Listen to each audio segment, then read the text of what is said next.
This video contains commentary and analysis of a YouTube video and may include copyrighted material. The use of such material is in accordance with the fair use provisions of Section 107 of the United States Copyright Law. The commentary provided is for criticism, commentary-educational purposes, and aims to contribute to public discourse and understanding. The use of copyrighted material is transformative and adds significant value to the original content. The inclusion of any copyrighted material is not intended to infringe upon copyright, and I strive to use what is necessary to support the commentary. This video expresses the opinions of the creator and should not be considered as professional advice. The creator make no representations or warranties regarding the accuracy or completeness of the information provided. Viewers are encouraged to engage in their own independent research and critical thinking. The creator does not endorse or promote any specific products, services, or views unless explicitly stated. By watching this video, you agree to the terms mentioned in this disclaimer.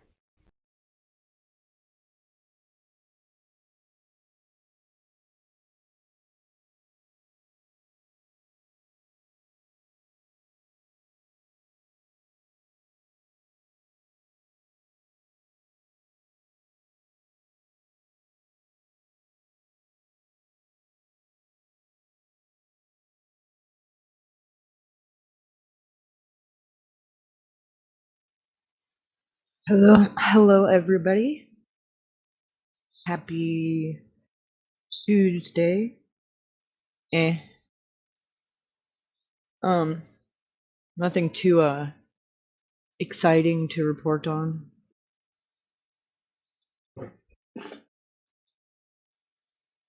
I'm just kidding.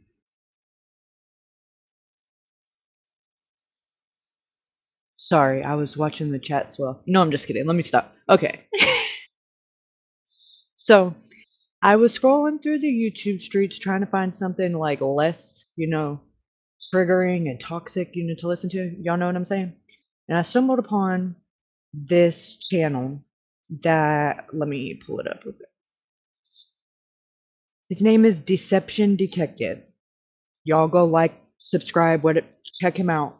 He's actually, let me not say that because I don't want y'all to go over there and watch him. Sorry. But any hoosers. So I got like on this rabbit hole of just watching like all of his videos, and I'm really like impressed with the way that he does. Let me just go to his about page before I mess this completely up. Okay, so it says, hello detectives, I'm an attorney trained in statement analysis, and this channel exists to expose lies and manipulation. And I was like, well boy, is that a breath of fresh air. So I started checking out some of his old videos, like his playlist he's got compiled together and stuff, and I came across one that he did of Casey Anthony that I wanted to watch with you guys on Amber Heard and Nichol Kessinger, which is where we're going to start because it really, like, honestly, it blew me away, like how much of the stuff that I know that I've picked up on or people that when we've been watching in chat have pointed out, like, so, we ain't too bad for being little armchair detectives because, this guy is actually trained and we be like pointing out the same stuff. No, I'm just kidding. But this guy is really, really good at what he does. Like, when I tell you he can spot a lie, like, and he breaks it down for you in real time, like why they're lying and what about and he doesn't do body language. It's not, it's based off of like language and their words. It's super fascinating. I can't wait to share it with you guys. I'm like a weird nerd into stuff like this, so here we are. And he just posted a video the other day that he encourages people to react to his videos or whatever and tag him in it, and he's like really big on trying to like promote littler channels and all that good jazz and cool stuff. So yeah, go check him out. He's definitely a expert in as far as spotting a lie.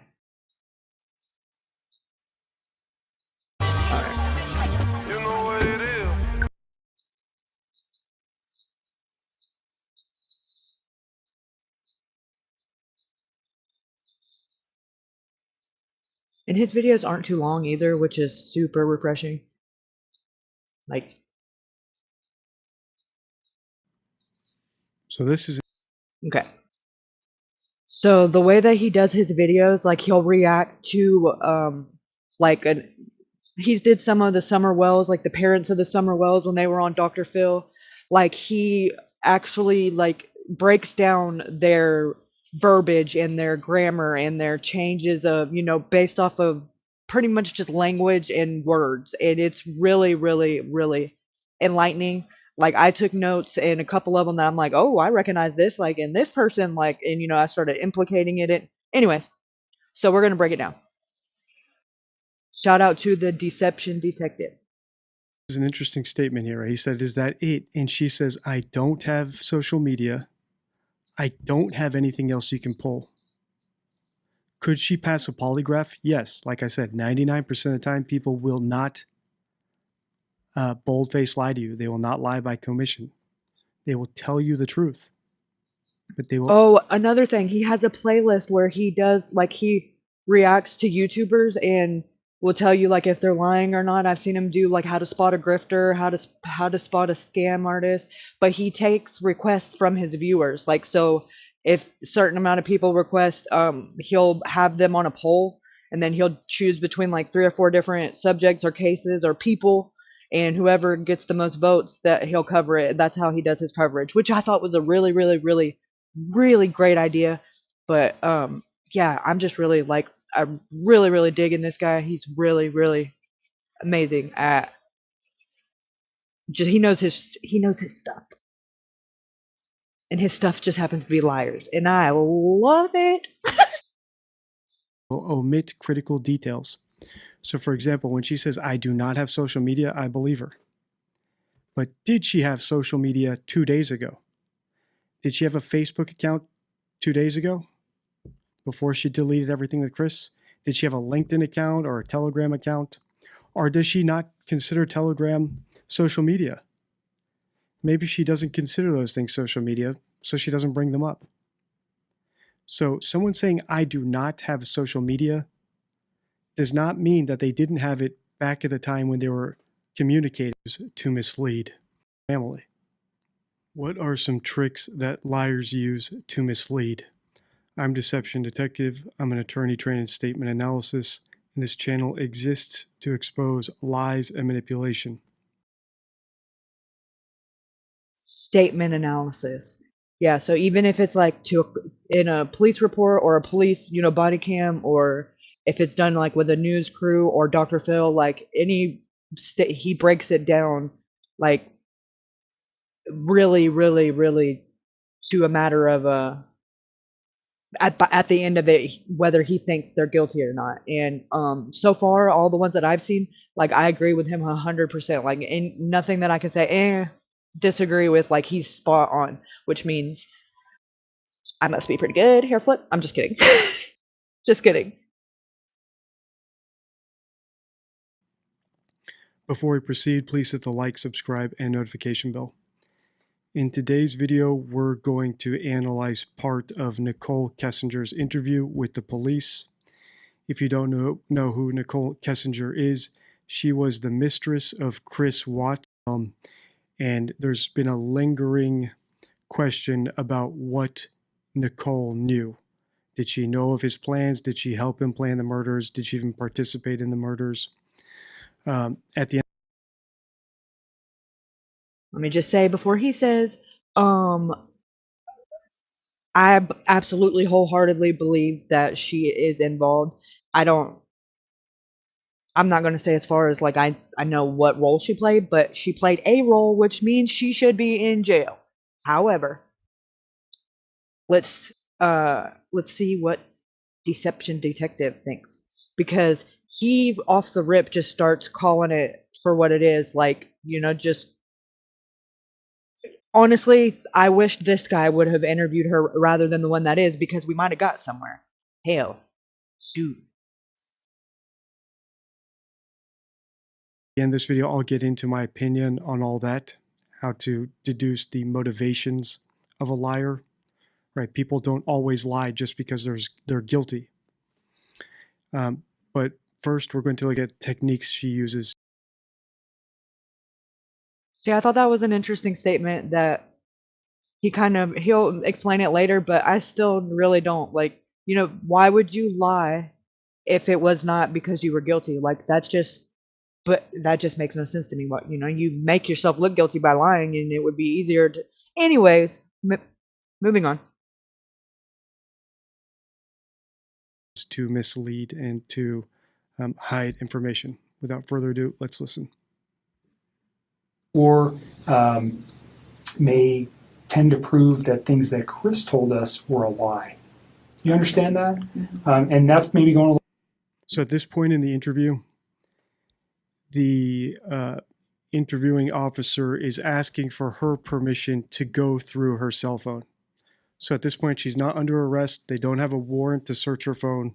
They're asking her to continue cooperating and give them access to her phone records to see any texts or any communications she had with Chris. Going a little bit far, I usually won't tell people that, but because of your reservations, that's what I'm looking for. If I can disprove something he's told me by a phone records don't lie. People do. Okay? So if I can disprove something that may be important, that's what I need it for. I'm not saying I can. Has it happened before? Absolutely. Is it critical in cases that I've worked in the past? Yes. So that's why I want it. Okay? Again, you don't have to give it to me. You can tell me I don't want you to have it. Go get a warrant.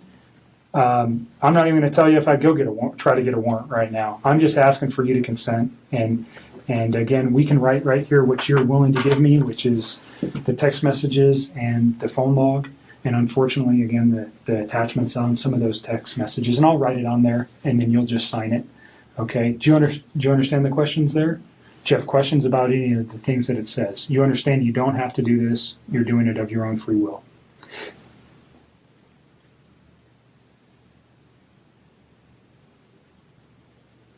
And I know you're tired, so if you want to let your dad read it too.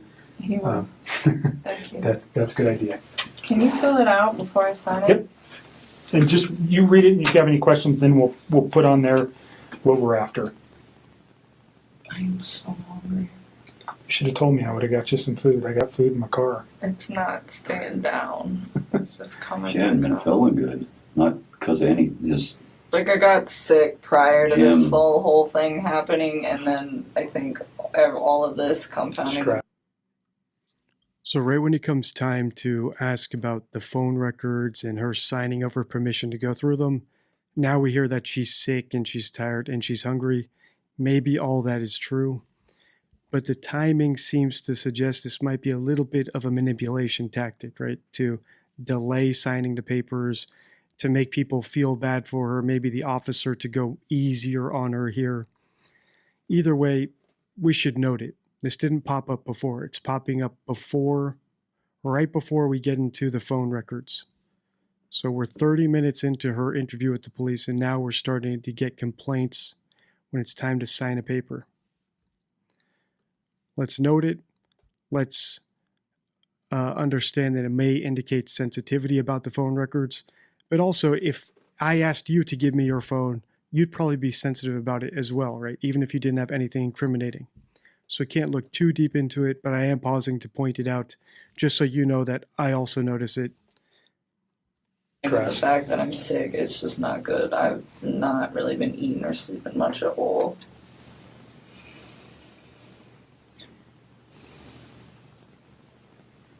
Yeah, I'm with you. We definitely need to accelerate the case because the more it takes, the less sure that they are of situations. But on the other end, I think if you do just that only, you tell me what you're willing to provide to me, and we'll write it. Is that good enough? I just want, like, our text conversation and then, I guess, our phone call records. So I'm going to put... so the time and date of the phone call records and then our text message. Could we get photos of him? Huh? Could we get photos of him? Off of Would that? you mind if we got his photos that he sent to you? Oh, well, they'll be in that text. All right, so here it's interesting. She wants to limit the search to text messages and phone calls. And if you're familiar with this case, she deleted all of that, I think earlier that day or the day before, right? I'm just getting caught up on this case myself. Exactly. Thank you. Like, now and why? Okay, you guys, explain this to me. Riddle me this, okay? Even if nothing else, she's guilty of having an affair with a married man, which is disgusting. However, what universe do you live in where you are having an affair with a married man that family at this point in the investigation has completely disappeared or has been deemed to be missing under suspicious circumstances, that he is the only suspect in, and you think your first instinct when you see it on the news is to delete everything? Anywhere else in the United States, on any county, any justice court, would see that as tampering with evidence, and she would be charged for that alone.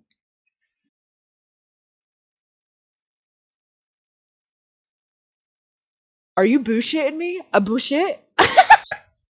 I'm like, what the fuck is bullshit? A bullshit? A bullshit? Anyways, kind of hard to rant whenever I got somebody a bullshit, a bullshit. Into Hooser, yeah, that I call bullshit. I call bullshit on this bitch right here. So sorry. Blame Kenny. Or at least Nichol Kessinger's involvement in the case. Right? I'm familiar with the Chris Watts case in general. So she's trying to restrict it to text messages and phone calls. Right? She wants to write that on this consent form. Now, what does that imply? Maybe she communicated. See, that's one of the things that I find strange too, Cricket Dave, because some of the Google searches and the searches for like the wedding dress and the searches for Chris's name and Shanann's name, all of those searches were deleted. So if they were able to go in and get certain deleted history, why would they not be able to get certain deleted text messages? You know, that I've never understood the like, it seems like it was her phone data was like cherry picked through, and they just, oh, that looks good, that'll keep them at bay, you know. But I don't think, I think they had access to it, and I just think that they hid it from the public, which you have to ask yourself, why would they do that? And who would have the power to do that? Let that sit and simmer for a little bit. Communicated with him on other places, and she's trying to dissuade them from looking at other places, like if they communicated through WhatsApp or some other secret texting app that people use when they're cheating on their wives. A text message thing. So all his photos were sent. There was no apps or anything else used. No. Oh, deception detective. I detected that. That sounded a little bitter. You get cheated on, boo boo. Bless your heart. Oh, look, this ain't. We're not breaking you down. I hints the little bit of animosity there. Anywho's, I digress. I had to do it. That you guys were sending. No. It was all just text messages. Yeah. Okay. So it'd be an attachment to a text that he sent you. Pretty much. But Everything is in the text. All right, so now we have Nichol saying pretty much. And it looks like the officer is also keying into what I keyed into. Okay, yeah, look, this is where he starts breaking it down by like her verbiage. I'm gonna go back a couple of seconds and watch from there so you can hear him like when he breaks it down real time. Through WhatsApp or some other secret texting app that people use when they're cheating on their wives. A text message thing. So all his photos were sent. There was no apps or anything else used that you guys were sending. It was all just text messages. Yeah. Okay. So it'd be an attachment to a text that he sent you. Pretty much. But Everything is in the text. All right, so now we have Nichol saying pretty much. And it looks like the officer is also keying into what I keyed into, where because she's trying to limit it to text messages, right, SMS messages, and phone calls, there might be some other app or avenue they were communicating, and he's trying to fish for that information. Were they communicating anywhere else? And he says if you sent any photos back and forth, it would be as a text message, and Nichol says pretty much. Pretty much is actually a sign of deception, and it's one of the cards in my deception deck. So if you haven't pre-ordered, you can order the deception deck at deceptiondeck.com. It's my 52 favorite rules for spotting lies and manipulation. And here we have weakening modifiers in the grammar suit. So the deck has 4. Hey, Leanne, thanks for coming. You can stay if you want, but you don't have to. Hey, you might learn something about a liar. You never know. Oh yeah, you lie so well on your own. You don't need no help. Who am I kidding? Oh, I'm just kidding. Hey, girl, hey. A bullshit. Snapchat. Well, Snapchat and WhatsApp is two two apps that are like prominently known for their they don't save the conversation history, so it's like once you open it the message's gone type deal, and it's encrypted, so it's like the devil's playground for cheaters, you know what I mean?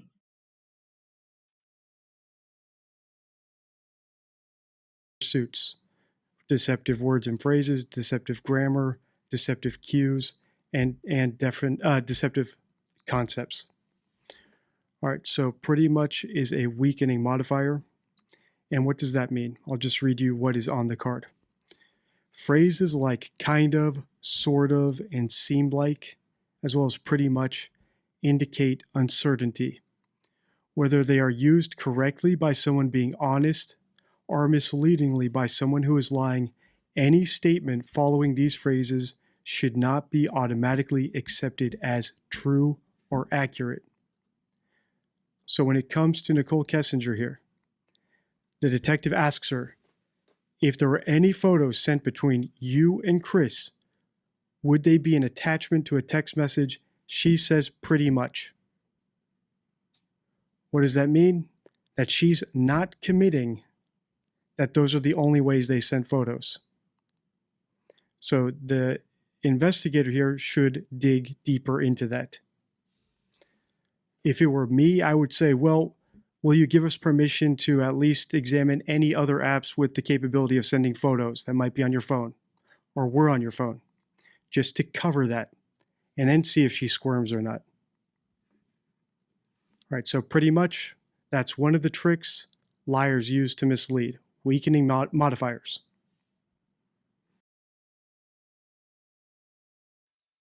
You have a safe space here, you guys. This can be your OTT anonymous. Except we don't trace your IP addresses here. Please go tell everyone.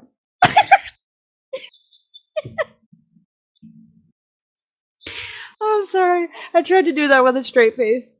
For those of y'all that have no idea what I'm talking about, so sorry. Thanks so much.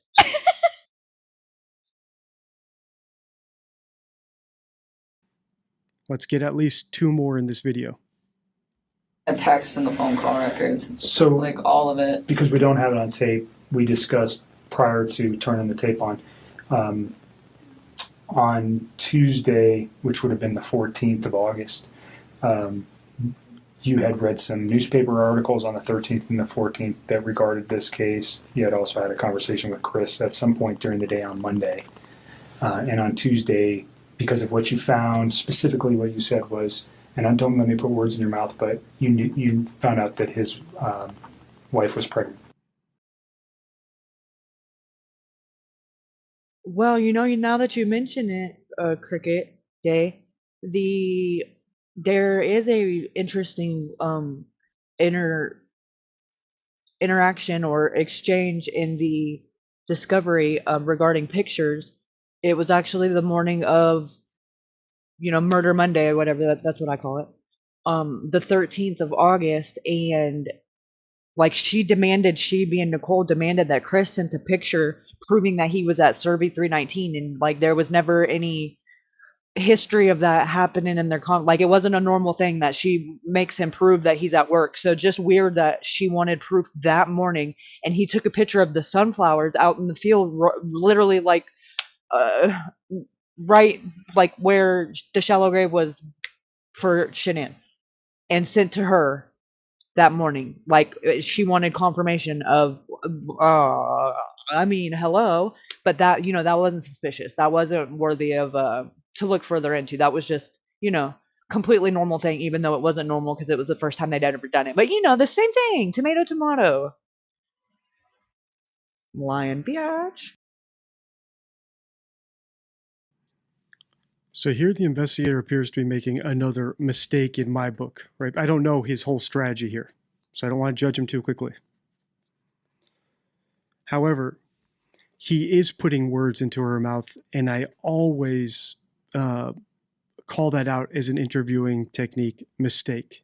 Because once you start putting words into someone's mouth, now you've tainted the interrogation. You've put words in their mouth, and I'm not getting access to the words they would have picked. So, for example, they had a conversation off the record, which is unfortunate, where they talked about why she deleted all the stuff off of her phone relating to Chris. So, off the record, she said that she deleted all her information on her phone regarding Chris Watts because she found out from a news article. I agree, my guy. Why the fudgesicle, popsicle, lollipop, butterfly are you talking to this hooker off the record? I don't like that. Was her daddy there for that one too? I mean, what the freak, French toast? Who's running this show here? Let's blow this popsicle joint. That his wife was pregnant, and that somehow compelled her to not want to have any contact with him on her phone any longer.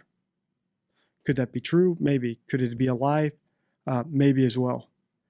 But because it happened off the record and the officer is basically saying it for her, we're not going to see her own description of what happened. So I'm just pointing that out as an interviewing mistake to be aware of if you are ever interviewing someone, for example, for a job, or if you're an investigator or a psychologist or a 911 dispatcher. I know I have lots of professionals who deal with deception as subscribers to my channel. Always avoid speaking for them. And this investigator here even acknowledges that he's putting words into her mouth, right? So he knew he was making a mistake here. And on Tuesday, because of what you found, specifically what you said was, and don't let me put words in your mouth, but you found out that his wife was pregnant. Yes. And you did not know that prior. And you found that out via the newspaper articles, and that caused you concern. Right, so he basically drip-feeded all the information she needed to explain why she deleted his stuff off her phone. He fed her her alibi. Could it all be true and correct? Yes. But I'd prefer to see her say it herself. Well, I just realized that he was lying to me, and I was like, well, if you can lie to me about this, what else are you lying to me about? And it made me realize that maybe his wife was in danger at that point, and it was day two, and she still wasn't home. And this is why it's unfortunate that he drip-fed her that justification for deleting the messages, because she is not a particularly good liar. For example, here she says, it made her realize, so she deleted all the stuff because she realized he was lying to her. And then because she realized he was lying to her, she realized his wife might be in danger. So what does she do? She deletes everything off her phone. That doesn't make sense.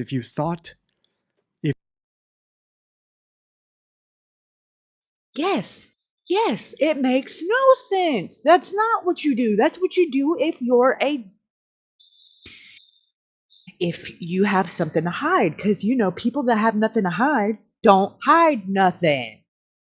I digress. If you thought your boyfriend could potentially be a killer and might have killed his wife or might have done something to her, would you delete all the evidence of that off your phone if you were innocent? No. I don't think so, right? But again, nope. I have to take logical leaps here that I'm not comfortable with because she hasn't said any of this herself. Right? He drip-fed her that entire explanation, but now she seems to have contradicted it a little bit here when she actually has a chance to speak for herself. If she actually thought the wife was in danger, why delete all the evidence that could help bring this guy to justice? For all she knows, she could have been his next victim. If he was really that dangerous, she should probably want him locked up. He killed his wife. What's to stop him from now killing her? Maybe he's a serial killer, but she deletes everything. Also, I'm just going to rewind. Notice when she explains it, she says, well, I just realized that he was lying to me. Just is a minimizing adverb. That is the second technique liars use to mislead. So I'll bring it up here. It's also in the grammar section. Minimizing adverbs. Words such as just, only, simply, and merely often indicate an attempt at minimization. Liars frequently use these terms to downplay incriminating details in context. So when you see the word just, be aware that the person might be trying to downplay something that you should be looking further into. So when she says, well, I just realized he was lying to me, maybe that's not entirely true. Maybe she realized a lot more than what she's admitting here, or she realized it earlier than she's telling us. So we need to be attuned to the use of the word just.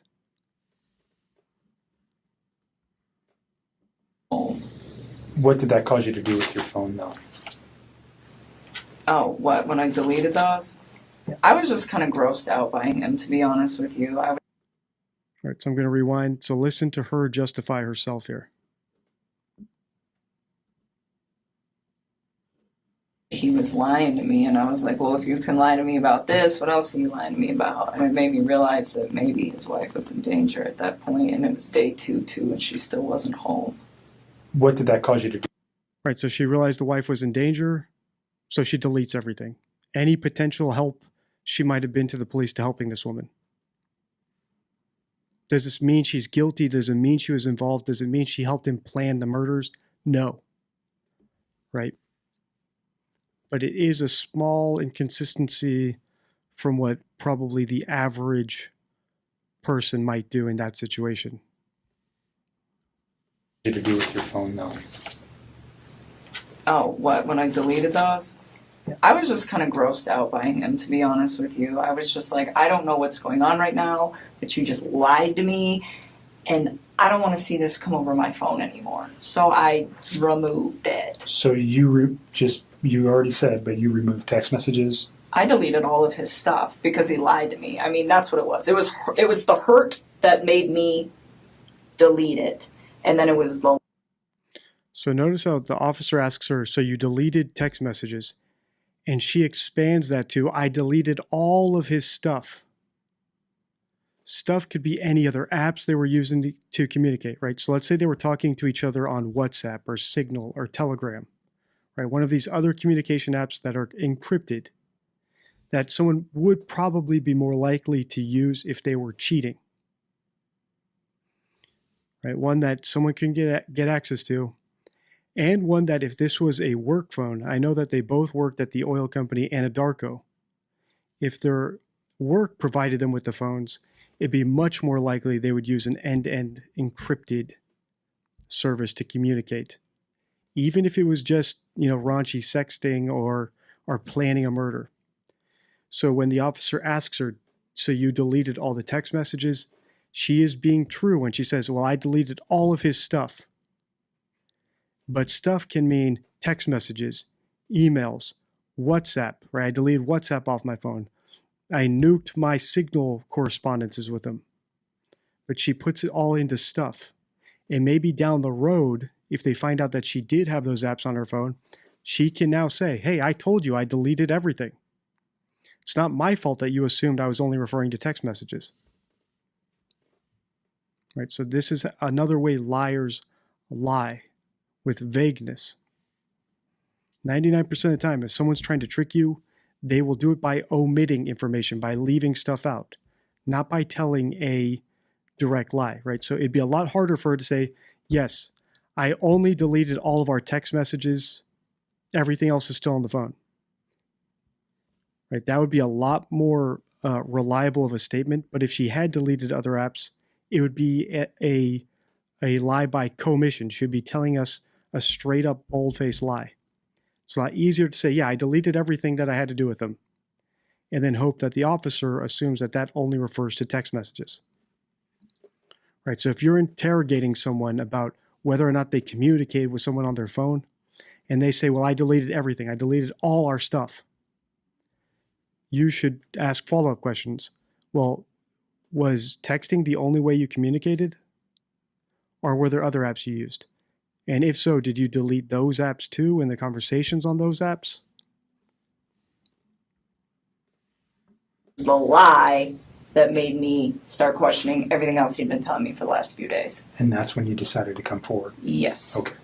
So just for context, Yes. when people delete stuff off phones, usually we go, No, hold on a second. no. It wasn't and that's why I wanted, malicious at right. all. It Yeah, no, I'm wasn't not saying it's malicious at malicious, all. He lied to me. It just hurt. Like, I had never felt like he'd ever lied to me before.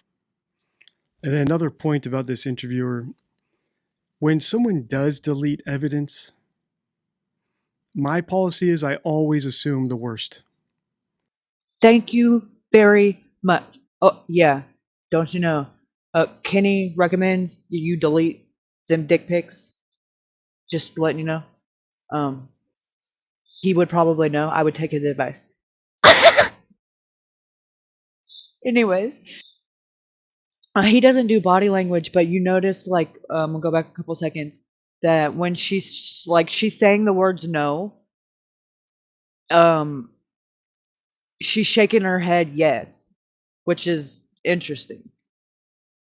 That's why I wanted, malicious at right. all. It Yeah, no, I'm wasn't not saying it's malicious at all. He Wasn't malicious at all, but she's shaking her head no, then what? he lied to me. It just hurt. Like, I had never felt like he'd ever lied to me before. And then another point about this interviewer, when someone does delete evidence, my policy is I always assume, right? So anywhere I've worked, for example, at a personal injury firm, when we send out discovery requests or requests for information or interrogatories, right? Let's say someone had a video camera on their property and they don't provide that, right? Or they don't send pictures if they have pictures of the crime scene, or they refuse to provide something that we're asking for when we're asking them to cooperate. Then the automatic response is, well, if you don't provide it, I'm sorry, I have to assume the worst. Otherwise, provide it to me. And then you'd be surprised how many people actually cough up stuff that they withheld. So when it comes to Nichol Kessinger, I maintain that same policy. She deleted.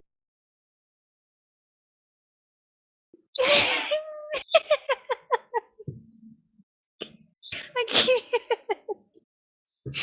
Yeah, Kathy. Oh goodness. Oh goodness. Oh goodness.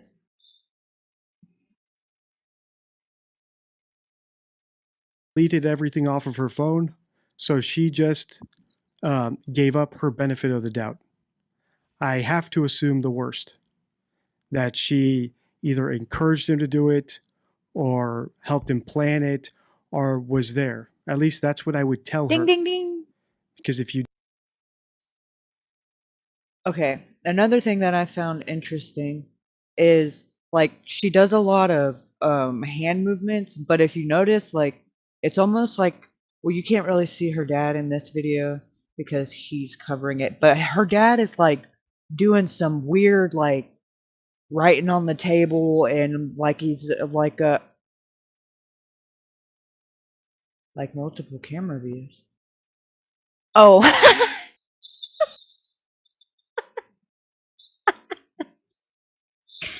I can't do anything, guys. Oh god, we're gonna have a fight. It's gonna be Jerry Springer over here over Kathy Waters.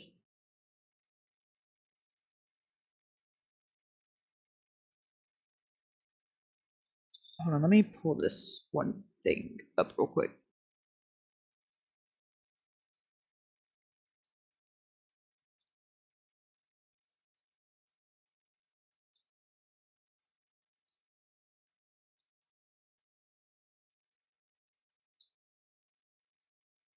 Okay.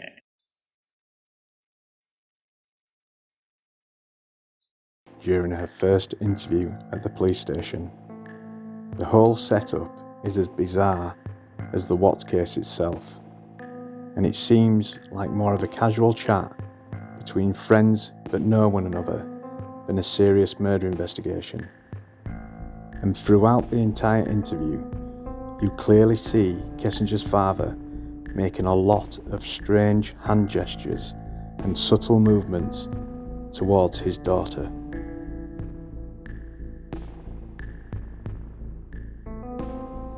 At times, he almost looks as if he's bringing his finger to his lips, as to say, "Shush," or "Stop talking, Nikki," or "Be careful not to incriminate yourself."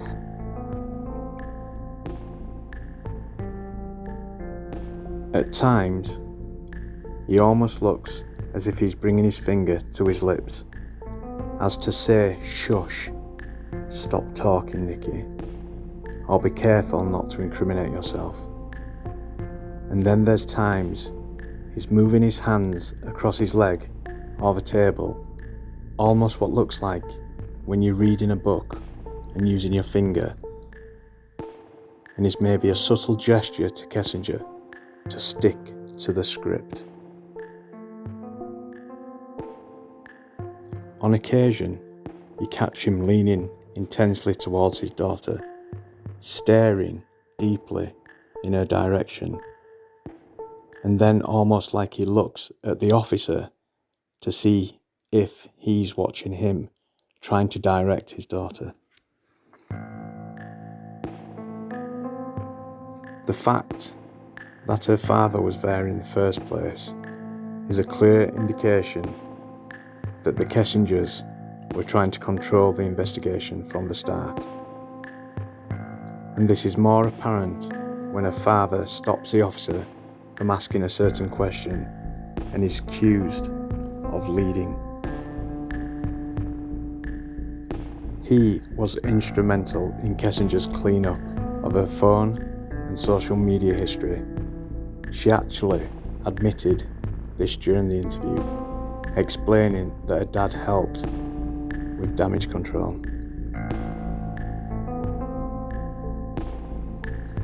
In my opinion, if a body analyst saw this footage and reviewed her father's behaviour, it would be clear he was trying to subtly tell her to shut up talking and stick to the script that they talked about earlier. Do you see what I see in his behaviour? And once you do notice it, it's hard not to see it every time.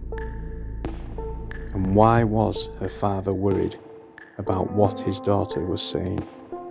If in fact she was telling the truth, why was her father trying to direct the conversation? Thanks for watching.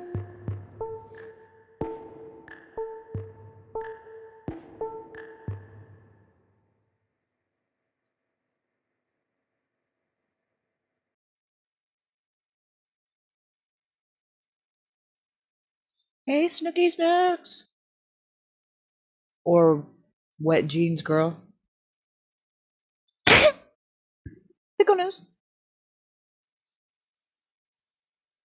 Okay, so now that you know like what's going on behind this whole little square right here, like where he's at, that he's making all them weird ass hand gestures and hand movements. So like just keep that in perspective as you watch this, because you can see her cut over and looking at like the signals. And I know if I see it from over here, he sees it from where he's sitting, and I don't know what the hell kind of policing this is, but man, I'm sure I could do a better job. And this guy could do a better job for sure, but I mean, come on. My freaking toddler could probably do better, and he watches Paw Patrol for fuck's sake. So sorry. I If you digress. do that, it's more likely that she might rack her brain and say, hey, you know what? Actually, we used this other app, which I can re-download onto my phone. It has our conversations, and it will show you we were just talking about moving in together. I wasn't helping him plan anything. So I would actually hold that against her, whereas this interviewer seems to be writing it off. And that might just be part of his technique to make her feel at ease, to get her to sign the papers. So there's different techniques, different approaches people can use. I prefer an aggressive approach. Before, and it was a big lie. I mean, Right. telling somebody that you're in the midst of a divorce and then you That's a lie. have a wife that has a 15-week-old baby. See, okay. He doesn't do body language, like I said, but I don't do either professionally. I'm just, I'm just winging it. Any hoosers. But in my opinion, allegedly, blah, blah, blah. She does a lot, like, there's times where she's kind of, like, not interested and she's slumped over and leaning on the table, and then there's times where she's, like, animated and her eyebrows are doing, like, a lot of raising, and she's, like, being more, like, flamboyant with her hand gestures. I feel like that's because, like, she's lying, she's putting extra emphasis because, she's waiting to see if he's going to believe it or not, and then, that'll be how heavy she's going to lay it on him, in my opinion. But, and she said like 50,000 times. Baby on the way is a huge, huge thing, and I was very taken back, and it was hurt. And so at that point, I deleted it. I had a few. Oh, hold on. She was her. Listen, I understand. No, I don't understand. Please help me understand. Where does this bitch come off like she had the right to have her fucking feelings hurt? Like his wife was pregnant. That's her fucking husband, you asshole. Go cry about it, you weirdo. Get your own man. Homewrecking hooker. More quick things to say to him, and then I just got rid of him. That's literally what I did. I just cut him out of my life. It would have honestly been like a bad breakup kind of thing. Like, if none of this other stuff would have happened, that's what. All right, so here she says it would have been honestly like a bad breakup. Would have is a discrepancy verb. So this will be the third grammatical tool you can use to spot, when someone's trying to mislead you or lie to you. And I'll just read you what I have on the card for that one. Words such as would, should, and could indicate hypothetical situations rather than literal ones. Liars often use these terms to mislead without directly lying. So here, where Nichol says, it would have been like a bad breakup, she's not telling us that it was like a bad breakup. There's a big difference. What she did would have been like a breakup. She's not telling us it was a breakup. So we can't assume that this was her giving him the silent treatment, they're broken up and they're done. Maybe they did continue to communicate on some other tool, on some other app. We can't discount that because she hasn't said affirmatively, texts were the only way we communicated. You're welcome to look at all of them, and I have them all here for you. Instead, when the officer asked her, so I can find his photos on texts, she narrowed it down. And then when they discussed other avenues of how they communicated, she expanded it, right? I deleted all of his stuff. So it's still nebulous and unclear to me whether that is literally the only way they would have sent photos and communications. Then on top of that, you have her deleting everything, which to me is a sign that someone just gave up their right to the benefit of the doubt. Does it mean they're guilty? No, of course not. Thank you. But Thank now you. I'm going to Thank treat you. them a lot more. Yeah, you treat them like a fucking liar because that's what they are. A scroungy son of a beep. But a lying little weasel. Thank you. Thank you so much. Skeptically. And if I were to interview her, I would be a lot more aggressive. I'd be doing a lot more bluffing than this officer is doing here.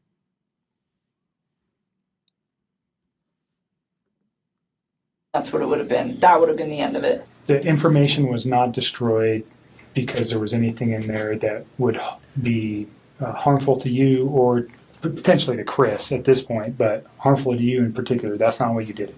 No. You did it out of. She's blinking a lot. That's another thing that. And like, notice she'll fidget way more with her hands, like only at certain points in the question. And her dad is like over here, like doing freaking the hand jive. Like, what the fuck is happening right now? Right. So once again, he's putting words into her mouth. All she said was it was not malicious. That's the only new word she's introduced into this conversation. Now he's supplying her with all the other proper responses to explain away, deleting everything, nuking all of her conversations with Chris. On top of that, we also have this small discrepancy of her saying, well, he lied to me, which A, caused me to delete everything, but B, also caused me to wonder if he killed his wife. Oh my God, girl, listen, whenever I went and took a little peek at his deception deck, I was like, dude, this just wiped out his entire vocabulary, like, with 52 words. Like, oh my God, here's another one. Anyways, if you know, you know. I feel like the average person, if they suspected their boyfriend of killing their wife, as I said, would not delete all the evidence, especially if that evidence could exonerate them. If she knew this guy was lying to her, manipulating his wife, might have killed his wife, and she could prove she had nothing to do with it, with those text messages, that is a reason enough to keep them despite thinking that he's gross and disgusting. So the story does not add up, but as I will cover at the end of this video, there are different reasons for lying besides being guilty. So I haven't made up my mind about her yet, but just bear that in mind as I talk. Just because I'm anti her lying, and I do think she's lying, does not mean I think she had anything to do with the murder. Doesn't mean I think she's innocent either, right? Just bear that in mind. I'm only a few minutes into analyzing her talking. So we've caught some deception, but deception does not always equate to guilt. Anything in there that would be harmful to you Doesn't it, or though? potentially to Chris at this point. Wait. I can't just breeze past that. That doesn't it though? Like, I don't see an innocent person lying, and if so, they just incriminated themselves because you are in this case, you are supposed to tell the whole truth, nothing but the truth, the whole truth. That means you can't lie by omission and leave shit out. And that means the whole truth, which means what I just said, and nothing but the truth, which means you can't put in shit that's not true. So what the heck are you talking about? You can't be innocent and lie. You'd have to be like the fucking 1 in a million. I mean, I guess he has to say it's possible, but come on. Nobody's gonna go perjure themselves because because it was true. No, what the fuck? Come on. I don't believe. Finally, I seen something we disagree on. I believe all liars are guilty. Boom. I don't care. Right? But harmful to you in particular, that's not what you did. No. You did it out of, excuse my language, this guy's an asshole, so I'm getting rid of him, and I'm getting this stuff off my phone. That was like me kicking him out of my life. Okay. And then, like I said, and then realizing that he lied, that was when I was like, okay, maybe his family is in danger, and they're not coming back, and they're not staying with a friend. Right, so whenever she has a chance to talk for herself, it's a lot more revealing. Right, so we have the officer saying, well, you blocked him because, hey, this guy's an asshole. Right, he basically fed her an entire explanation. But when it was her turn to talk, she seems to be contradicting herself. Right, once again, she says, well, he lied, so that made me realize his family might be in danger. She knew he had a wife and 2 kids. If she really thought they were in danger, would her first reaction be to delete all the messages? Maybe so, right? Maybe she's narcissistic. She doesn't care at all about helping the police find the little girls and find the wife. She's just looking out for herself and doesn't want to be embarrassed. So is cutting him off, deleting any conversation so that there's no way she could be embarrassed in the future. And that's why it's nice to take an approach with these sorts of people. Right? Okay, that's fine. You can delete it. You're welcome to delete all the evidence. You don't have to furnish anything to me. But just know that I will assume the worst now because you deleted it. So you're going to have to overcome that obstacle with me. So start thinking of ways that you can prove to me you weren't involved. Otherwise, I'm treating you as suspect number 1. Right? And get put them on the defensive, but that's not what is happening here. Yeah, when did I go over there? Tuesday morning? Wednesday morning. Wednesday. I called you Wednesday morning. That's when we started discussing. You guys need to get everything that it just. You can understand the importance of. Oh, no question. We were. Like I said, people lie, phone records don't, and they really help specifically establish dates and times. Mm-hmm. I think we have a very good grip on that in this case already, but there may be a time when we go, we need to know something else, and then we would have it. We don't want to lose it, and that's really what it is for us. Is if we lose information that later on we go, man, I wish we would have got that, and we may never even use these. We may never even look at them, but if we have it now, then we don't worry about losing it. So I appreciate you being cooperative and giving it to us. Yeah. So the first thing I wrote was text messages between Chris Watts and attachments. Okay, so because we're talking about the photographs, unfortunately, that cause you much disdain. And then I am going to put phone log for calls between yourself and Chris Watts. Your phone number is 720. Right, and here is the consequence of all the deceptive tricks. Right, it has all paid off. If she did communicate with Chris another way besides text messages, now we have the officer filling in the form, restricting what they're going to search for on her phone, and has been restricted to text messages, photos attached to text messages, and the phone log, right, the calls they made. Now they are not going to search beyond those parameters. She has not consented to that. So if she had used any other apps and deleted them, they're not going to look for that. They're not going to investigate for that. And all of this is the consequence of 3 grammatical deception techniques, right? 3 very simple things. Minimizing adverbs, right? We just texted, right? Or I just realized. So minimizing adverbs, weakening modifiers, right? So I kind of only texted him, or we pretty much just texted. And finally, discrepancy verbs, right? Would, should, could, right? I would have texted him, or we could have only texted each other, right? So those aren't all direct quotes from this, right? She used all 3 of these things, but not precisely that way. But the ways that she used them did pay off if she had communicated with Chris a different way, because it has convinced the officer that those are the only avenues he should search down. Whereas if you look beyond those words, she never said precisely that the only way they communicate or send photos was text messages. As far as I'm concerned, the possibility is still open that they used a different app to communicate, right? Like Facebook Messenger or Signal, Telegram, any number of apps. So you must be aware of that, right? That is how liars and manipulators mislead. It can be as simple as the grammatical constructions they choose to use.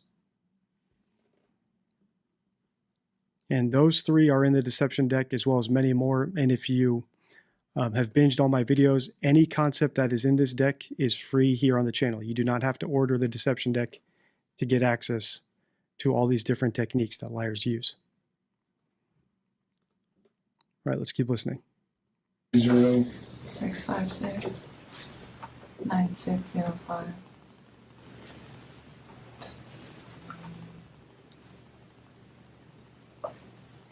And this right now is located we're at the Thornton Police Department. It's going to be moved to so this is kind of, doesn't make sense, but we're here. It's going to be moved to the Colorado Bureau of Investigation. He's going to download it here, but I'm going to take it with me, just so you know. It's not staying here. Okay. They're not going to retain any of this. This comes with me. Okay. Okay? Is there anything else you want on there? I think that's about. That's it. I mean, I don't have social media. I don't really have anything else you guys can pull. Okay. Is there anything else you know of that could help us? So this is an interesting statement here. He said, "Is that it?" And she says, "I don't have social media. I don't have anything else you can pull. Could she pass a polygraph? Yes. Like I said, 99% of the time, people will not boldface lie to you. They will not lie by commission. They will tell you the truth, but they will omit critical details. So, for example, when she says, I do not have social media, I believe her. But did she have social media 2 days ago? Did she have a Facebook account 2 days ago before she deleted everything with Chris? Did she have a LinkedIn account or a Telegram account? Or does she not consider Telegram social media? Maybe she doesn't consider those things social media, so she doesn't bring them up. So someone saying, I do not have social media does not mean that they didn't have it back at the time when they were communicating with someone who killed his family.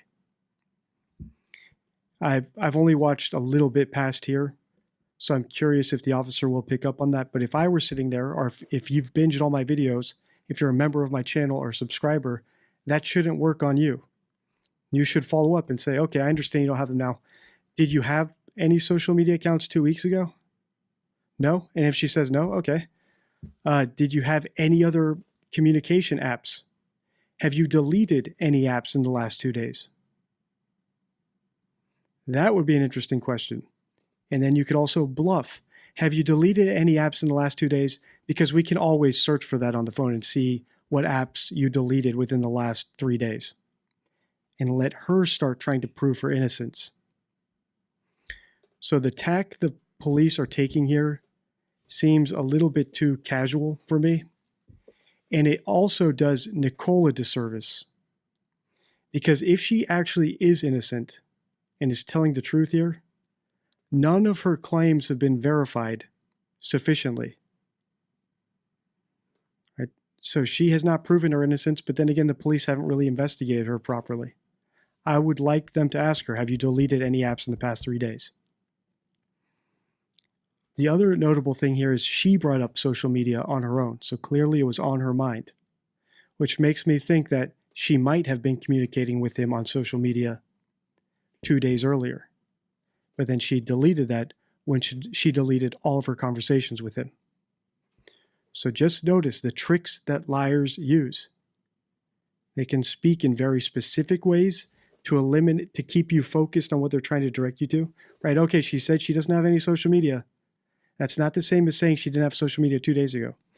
Or they can be very broad and vague. Right, okay, she said she deleted everything she had with Chris when I asked her if she deleted the text messages. But that overbroadness could also encompass any other apps they use to communicate. Right, so if the officer did press her on if she had any other apps, it wouldn't be a contradiction with what she said earlier. She could say, yes, I told you I deleted everything I had with them. So yes, I did delete my Signal account that I had 2 days ago. But as I already told you, I deleted everything I had with them. Right? Liars can be very tricky. You have to really listen closely. With this, that is not on this sheet, As far as like data, that's on your phone. no. I mean, everything we did was like text and talk, pretty much. I mean, There we go again, pretty much. Pretty much is not the same as saying everything we did was talk and text. Everything we did was talk and text pretty much means that that's not all you did. Maybe there was another way they communicated. and like I said, any pictures that I had, like even if you were to restore all my regular photos, there's so many pictures in there and you wouldn't even know which ones were for him and which ones weren't. But any picture that I wanted to send to him, I sent via text. So if you guys go through the text and the attachments, you will have everything that wasn't said verbally and was done via text. But I think that's it. Like I don't have anything else. As far as like no Facebook, no Instagram, no Twitter, no LinkedIn, like none of it. So Right? None of it. Now, though, present tense. She didn't say I've never had any of those. That would be a totally different statement.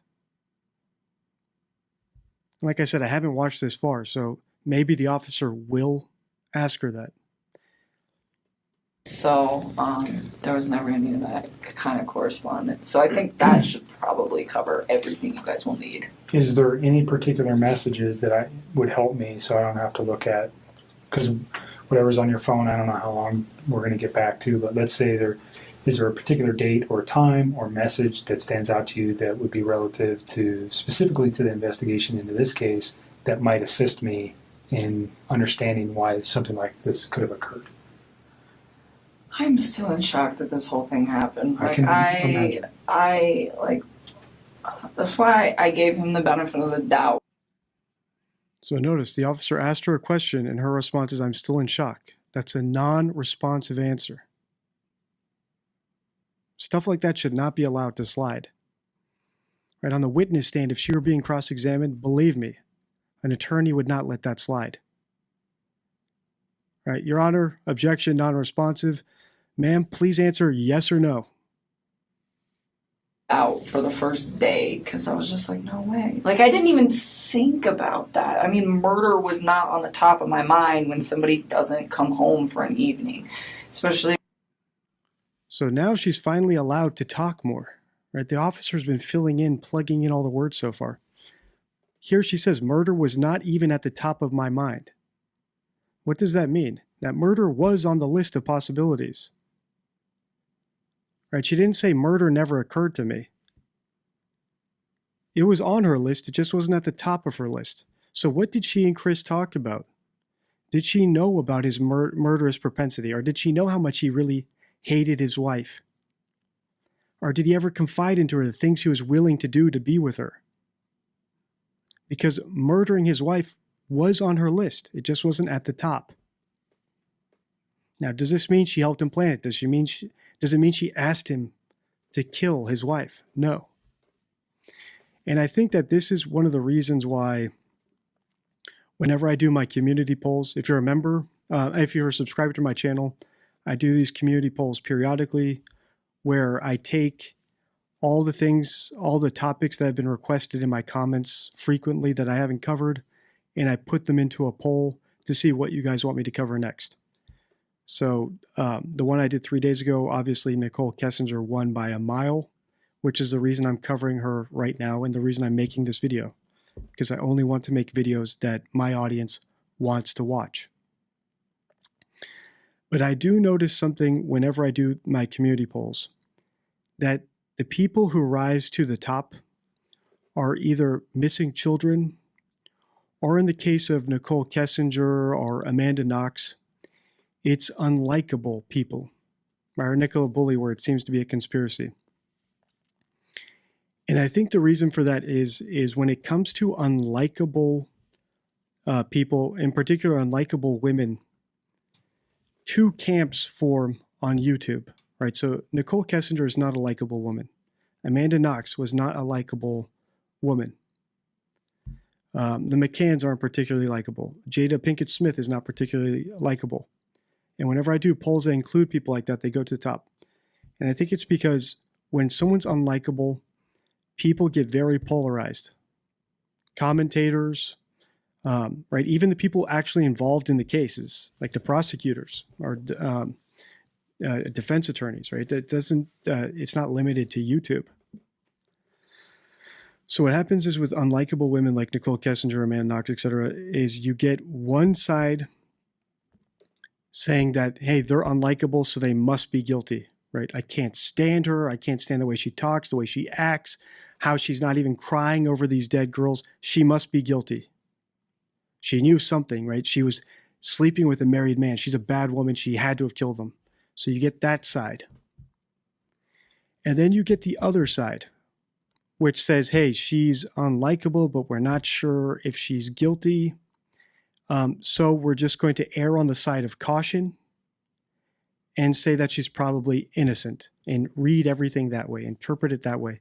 Because we're not sure if she's guilty or not, we're just going to err on the side of caution, which is probably the more reasonable approach. And I think that's what happened with the McCanns as well, right? People weren't sure if they were guilty. So they erred on the side of caution. Hey, I don't want to pack more grief onto these parents who lost their daughter. I'm not sure if they're guilty, even though they are unlikable and kind of, their statements are kind of bizarre for parents of a missing child, but it's safer to err on the side of caution. And then you get people like me, where I don't really have a dog in this fight. I'm not analyzing whether or not Nichol Kessinger is a nice person. Frankly, I don't particularly care, right? Just like Amanda Knox, I don't care if she's likable or not. I'm just listening to her statements.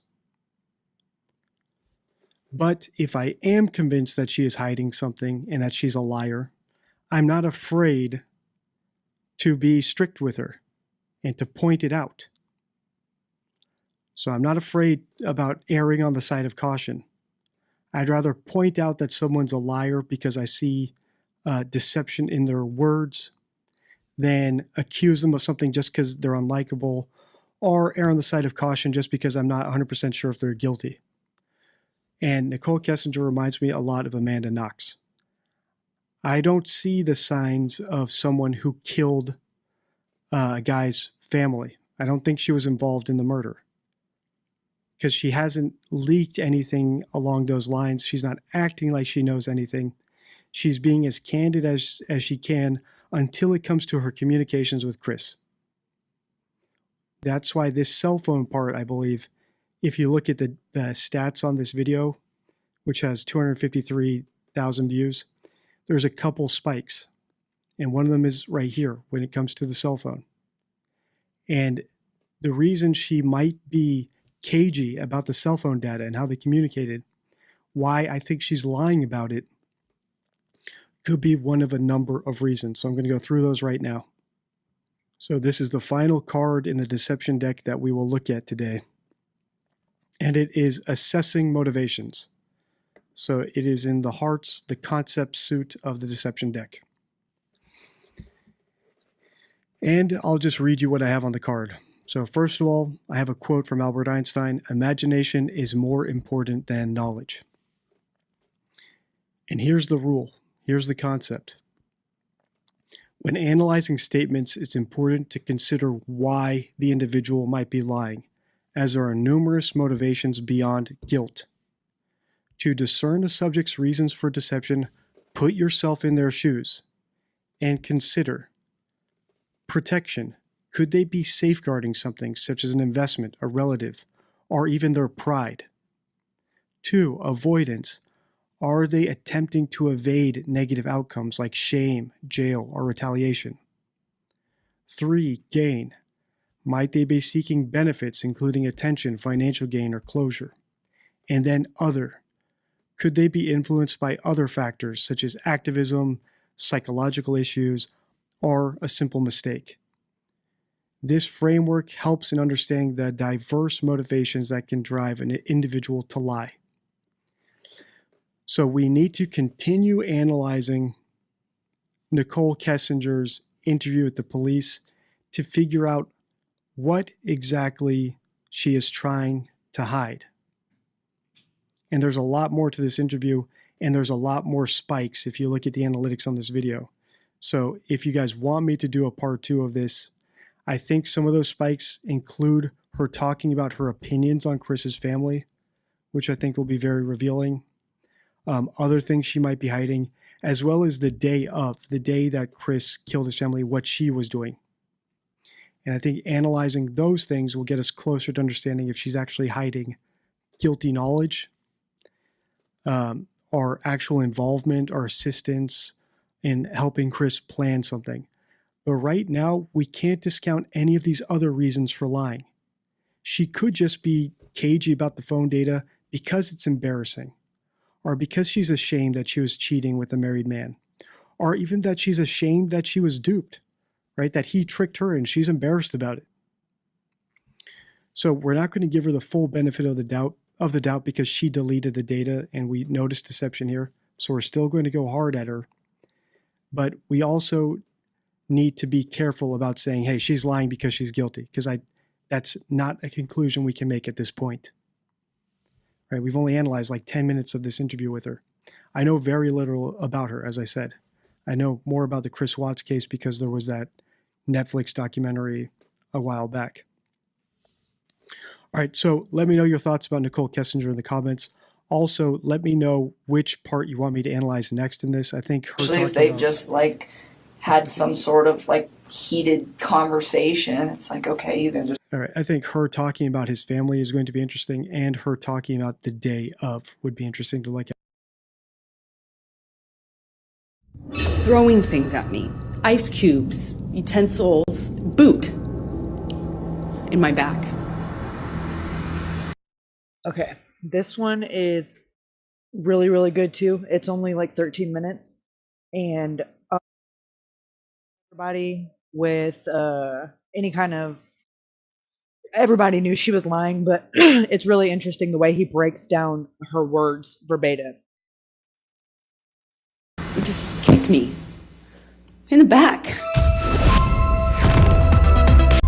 About Johnny Depp allegedly slapping and kicking her. Let's look at a story she told in court about Johnny Depp allegedly slapping and kicking her on a private plane to see if she made it up. If you already think she's a liar, this video will still be interesting because she lies in a different way than the people we usually look at on this channel. Also, she still does maintain that everything she said in the Depp trial was true. If this is your first time here, I am the Deception Detective. I am an attorney who has been trained in statement analysis, and this channel is all about teaching you how to spot liars. Without further ado, let's listen. And I, at some point in this, get up and move to the front of the plane. And I remember getting up so slowly. I didn't want to aggravate him. I didn't want to give him any excuse to pounce on. I didn't want to upset him. I didn't want him to flip a switch and get worse. I just remember very slow movements. When someone tells us a true story, we expect them to tell us what happened as they remember it. When they think about what happened, it will be like watching a parade go by. Information should be clear and come in order. The speaker should use the first person singular because they are putting themselves into the story, and because the event really did happen, they should talk about it in the past tense. If the speaker does not use first person, past tense, or takes too long to say something, it's likely that they are not speaking from memory. They might be leaving something out, or they might be making part of the story up. Already we can see that Amber's story is not fluid like a parade going in front of her. She begins and ends sentences, she takes long pauses, she repeats herself, and she slows down the story by giving us 5 things she didn't want to happen, which isn't necessary. I'm on alert that she might be editing something important out of the story, or she's just making it up. Because this is the only sign of deception so far, I'm going to let it slide. In statement analysis, we need more than one sign that someone is lying before we can say for sure that they are lying. So let's keep listening. I slowly get up and move to the front of the plane, and he starts throwing things at me. Ice cubes, utensils. He's calling me a go-getter and then an embarrassment, talking about what an embarrassment I am. I don't know how many times I moved seats. I wish I did.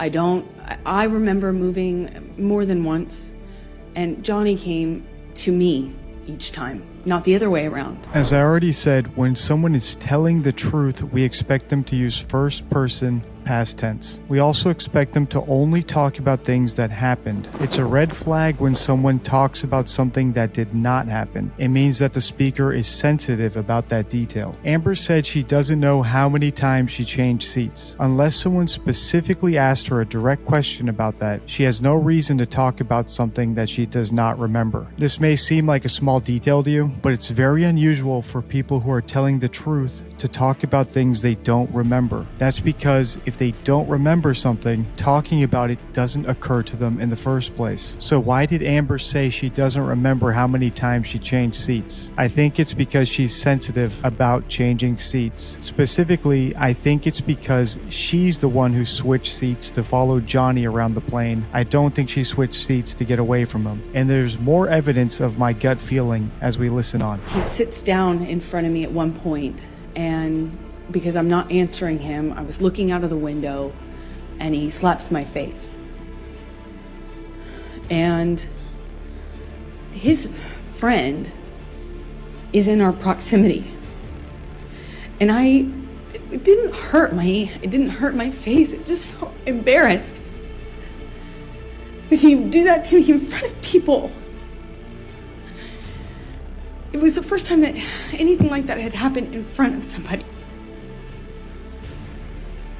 I got up to move again, and he's just taunting me, having a laugh, screaming, and then just straight up mean, calling me names.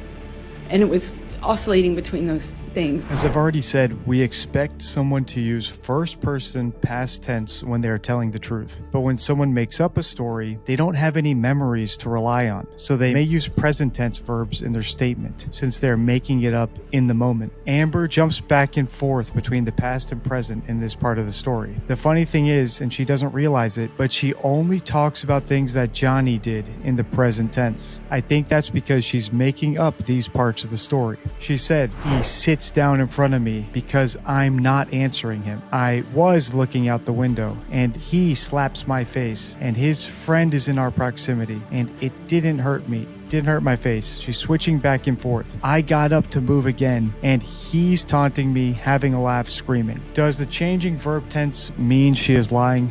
Not necessarily, but we do make note of it, and enough small drops make a river. And I get up slowly again, and I just resolve to just sit the rest of the time up at the front of the plane. And as I get up, he kind of kicks the swivel chair into my hip, kind of just hits me. And I look at him, and he asks me, What are you going to do about it? I just stared at him.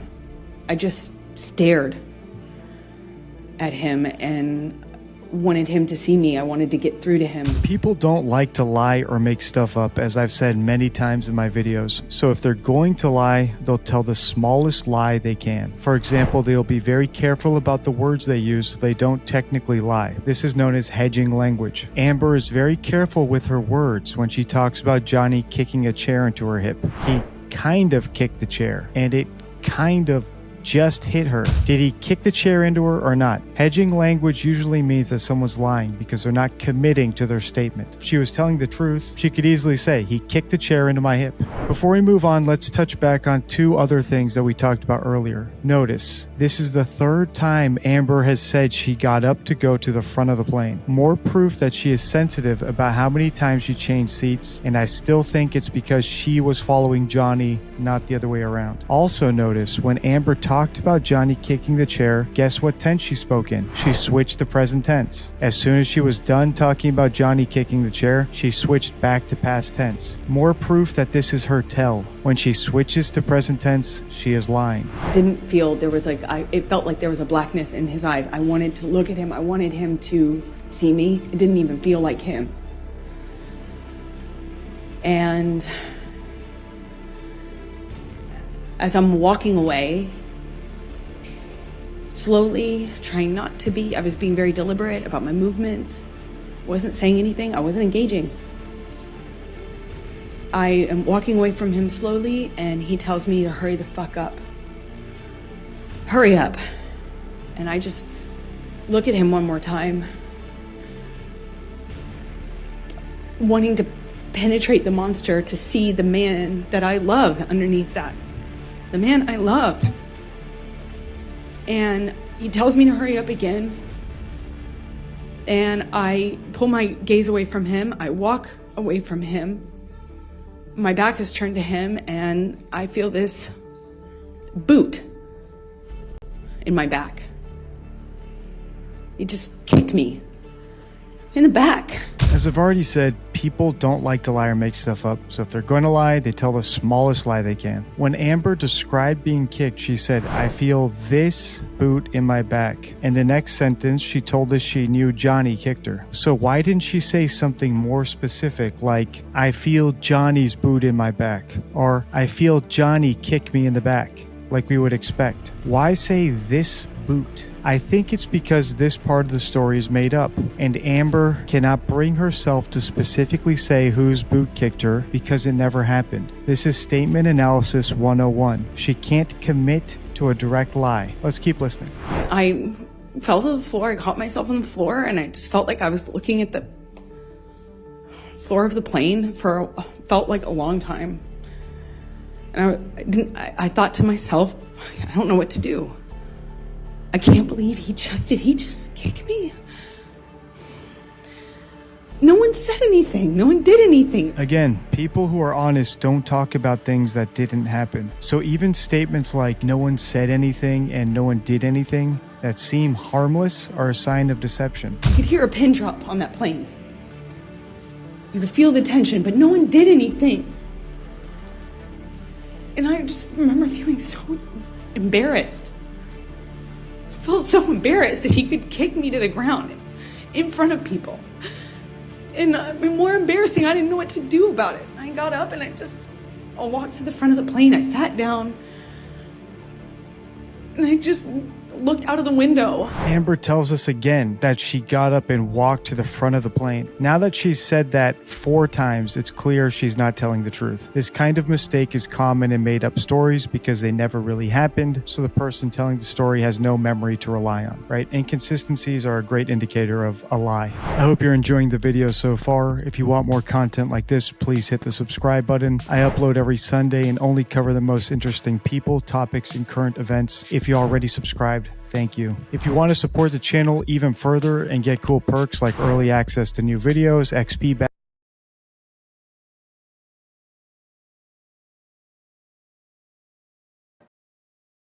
And after about 7 o'clock, when I still hadn't heard anything, I was getting pretty upset, pretty frantic, and I went to a neutral place. I wasn't sure what I'd say about not knowing where Kayli was. Casey was skipping through time. It shows that she was either making up the story or she was leaving out something that actually happened on this day around that time that could be used against her. Showed that many of my subscribers to spot the lies and see if we can figure out what really happened. If you already think Casey Anthony is a liar, this video will still be interesting because she's a more sophisticated liar than other people we look at on the channel. Also, Casey still maintains that she did not kill her daughter. Without further ado, let's listen. She was living with these 2 girls at Sawgrass? Yes. Okay. Go back to your statement. You dropped off Kayli on June 9th and walk me through. You dropped her off to go to work? Mm-hmm. Okay. Get off of work and go from there. I got off of work, left Universal, driving back to pick up Kayli like a normal day. In statement analysis, there are a few words that when we hear them, they put us on alert that the speaker is probably lying. One of those words is the word left, in particular when it's used to describe going from one place to another. For example, Casey said that she left Universal driving back to pick up her daughter. I know it may seem like a big leap to you, but the way Casey used the word left indicates that she is sensitive about where she was or where she went, or both. That's because when someone was actually where they say they were, they rarely state that they left that location to go somewhere else. It's unnecessary wordage, it's unnecessary persuasion. To illustrate this point, consider which of these 2 sentences sounds true and which sounds like a lie. Sentence number 1, I was at the office, I went to the bar for a drink. Sentence number 2, I was at the office, I left the office, and I went to the bar for a drink.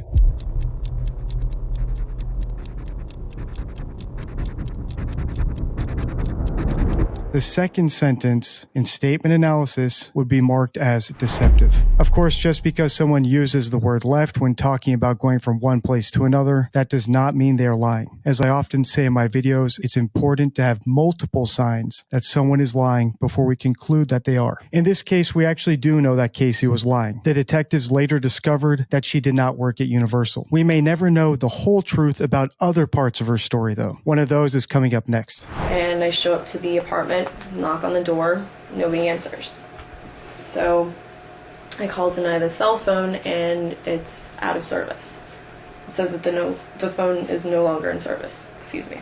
When someone tells a true story, we expect them to say what happened in the order it happened. It should be like watching a parade march by. Information should come through clear and in order. Since the speaker was in the story, we expect them to use the first person singular, I. And since the event really did happen, we expect them to talk about it in the past tense. If the speaker does not use the first person singular or switches to present tense for no apparent reason, it's likely that they are not speaking from memory. They could be editing out something important from the story or just making the whole thing up. In this part of the story, Casey switched from the past to the present tense. She said, I got off work, I left Universal, I show up, I call Zenaida, it is out of service, it says the phone is no longer in service. This is a red flag. It reminds me of Amber Heard when she was making up a story about Johnny Depp slapping her on an airplane. He sits down in front of me at one point, and because I'm not answering him, I was looking out of the window, and he slaps my face. and his friend is in our proximity. And it didn't hurt my face. It just felt embarrassed. Did you do that to me in front of people? Amber jumps back and forth between the past and present in this part of the story. The funny thing is, and she doesn't realize it, but she only talks about things that Johnny did in the present tense. I think that's because she's making up these parts of the story. Let's keep listening. So I sit down on the steps and wait for a little bit to see if maybe it was just a fluke, if something happened. And time passed.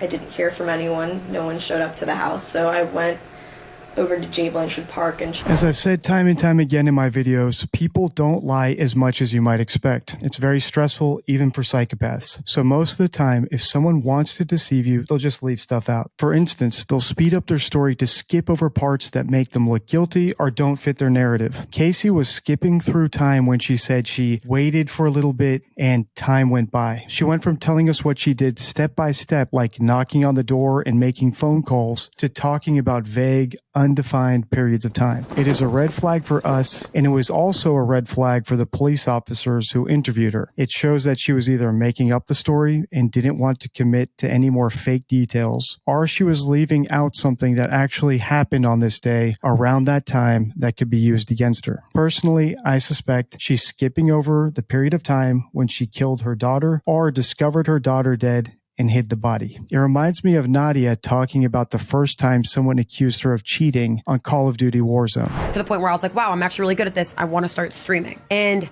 I was the first girl to drop the world record for like the most female kills in Verdansk. I dropped 45, and then I beat that record with 47. So I've been doing really well in this game for a long time, and no one has ever said I was cheating, especially in the competitive scene, because I used to only compete. Wagers, tourneys, with Boom TV, eFuse, a bunch of tourneys, and nobody ever thought I was cheating, but all of a sudden people think I'm cheating. When Nadia says all of a sudden people think I'm cheating, she's skipping over something. She went from telling us about private tournaments where nobody thought she was cheating to present day where they do. She's skipping over what happened in between because it's sensitive to her. I suspect she's skipping over the first time she cheated on Warzone. Let's keep listening. And time passed. I didn't hear from anyone. No one showed up to the house. So I went over to J. Blanchard Park and checked a couple other places where maybe possibly they would have gone. A couple stores, just regular places that I know Zenaida shops at, and she's taken Kayli before. And after about 7 o'clock, when I still hadn't heard anything, I was getting pretty upset, pretty frantic, and I went to a neutral place. I didn't really want to come home. I wasn't sure what I'd say about not knowing where Kayli was. Earlier, I said that in an open statement, we expect the speaker to use first-person singular and speak in the past tense. We also expect them to only report what actually happened, not what didn't happen or tell us why something happened. In other words, explanations are another sign of sensitivity. Casey used the explanatory word so when she explained why she went over to J. Blanchard Park. No one showed up at the house, so I went to J. Blanchard Park. She also spent an entire sentence telling us why she checked out the stores that she did. They were places that she knew Zenaida's shops and had taken Kayli before. A better statement would have been, no one showed up to the house. I went to J. Blanchard Park and checked a couple of other places where maybe possibly they would have gone. After about 7, when I still hadn't heard anything, blah, blah, blah. The point is, there's no explanation typically in an honest statement. Why did Casey feel the need to do so much explaining? Because she was making all this up. As the old Hamlet quote goes, methinks the lady doth protest too much. Still hoping that I would get a call or, find out that Kayli was coming back so that I could go get her. And I ended up going to my boyfriend Anthony's house. He lives in Sutton Place. In one more way, we can use statement analysis to figure out if Casey's story is true or not. We can see how the story is put together. How long does she talk about the event, what happened before it, and what happened after it? Studies show that the ends of made-up stories are shorter than true stories. This is because people who lie don't care if the stories they made up end well or not. They want to set the stage for the event they're going to lie about. They want to tell you the event that they're lying about, but they don't really care about making up what happened afterwards. forward. Casey's story about her searching for her missing daughter doesn't really have much of a conclusion. She spent 2 sentences telling us that she left work and went to her nanny's house, only to discover that no one was home. Then she spent about 10 sentences describing her search for Kayli. Finally, she spent 1 sentence wrapping up the entire story. I ended up going to my boyfriend Anthony's house, who lives in Sutton Place. That's it. Was she too nervous to eat dinner when she got to Anthony's? Did she toss and turn that night in bed, wondering if her daughter was dead or alive? Did she wake up every few minutes to check her phone, hoping to see a message from Zenaida? Nothing. This is typical of fabricated stories. Casey's goal was to give herself an alibi for the day her daughter died, and she didn't bother to make up anything beyond that. It reminds me of Meghan Markle's story about a fire in her son Archie's room. We get in the car and they say, "There's been a fire at the residence." What? There's been a fire in the baby's room. We get back, our amazing nanny Lauren, who we'd had all the way until in Canada here. Lauren in floods of tears, everyone's in tears, everyone's shaken. And what did we have to do? Go out and do another official engagement. Meghan's story about the fire doesn't really have much of a conclusion. She supposedly comes back, sees Lauren crying, and leaves again. Did anyone call the police, the fire brigade? Did any of Archie's stuff get burned up? Nothing. This is typical of stories that are made up. Did you talk to Anthony about what happened with Kayli? No, I did not. Had Anthony ever seen Kayli before? Yes, he had. Have you talked to anyone about Kayli, about your incident with Kayli? That's the end of Casey's open statement. So, do I think Casey was lying? Even without the benefit of 20/20 hindsight, it is clear that her statement was false. There were many signs of deception. I pointed out quite a few here, so I can safely say I do not believe her and would not have believed her if I were there at the time. The officers who interviewed her thought the same thing. If you liked this video, check out this one about Meghan Markle lying. Until next time, stay true. I'm kind of losing my mind on this one, Alex. You know, I fully expected we were going to hear something about drugs in the toxicology report. That was not a surprise to me. But at the same time, I didn't expect to hear from the victim's stepmom last night. And after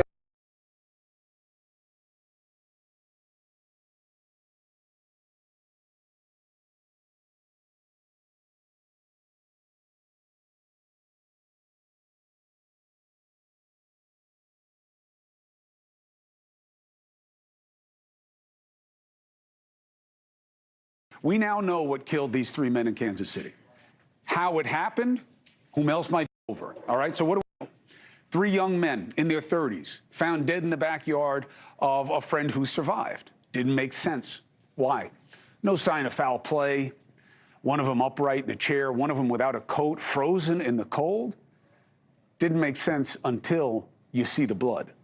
Let's go to News Nation's national correspondent, Alex Capriello in Kansas City, Missouri, for the latest. It's a big scoop. What do you know?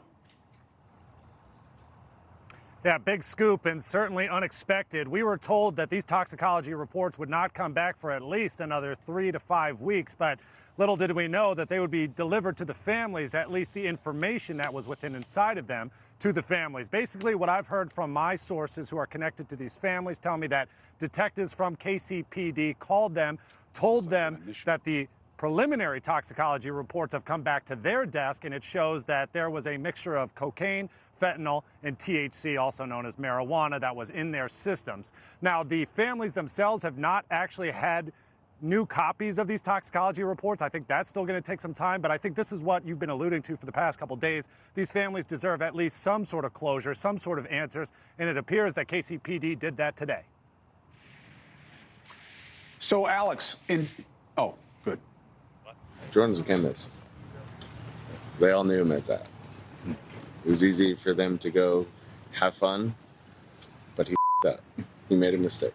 Jordan is somebody that is known from high school as like creating drugs for people to make them feel better in certain situations. Okay, well, you want to do this? Okay, I'm gonna make this for you. I'm gonna make this for you. I'm gonna make this for you, and handing them out. So, Alex, Look, this is this guy's opinion. He is from the community. He may know this guy, Jordan. You know, this is going to be part of the investigation. But what's the word from the families about what this means to them and what they want next? I mean, every single family member that I've spoken to say that they're still devastated. This is still an unexpected death to befall their family, but it is a sense of relief that they are getting some sense of answers moving forward. Yesterday was the first step, just meeting with the Platte County prosecutor, knowing that an investigation is indeed going on. Now, they're no closer to a finale or a wrap of this investigation, but they met with the prosecutor. Now, the very next day, they get some preliminary results from a toxicology report, and so I think it is heading in the right direction, and that brings them some sense of relief. Hey, thank you for watching. Please go to newsnationnow.com, newsnationnow.com, and you can find News Nation on your television provider. And don't forget to click the red subscribe button down below. Then you will get more of News Nation's fact-driven coverage. The best witness of any homicide is the body. That's where you start. That's what's going to really tell you the story. Finally, some answers in the puzzling case out of Kansas City, where 3 Chiefs fans went outside after a big game and never came inside. A newly released toxicology report is shedding new light on what may have happened, with reports of cocaine and fentanyl in the men's systems. They like to party, so to speak. They like to drink, and they probably got some cocaine that had fentanyl in it. The event leaving behind just one sole survivor who was handcuffed after the bodies were found. Could he now face charges? Bro, what is going on right now?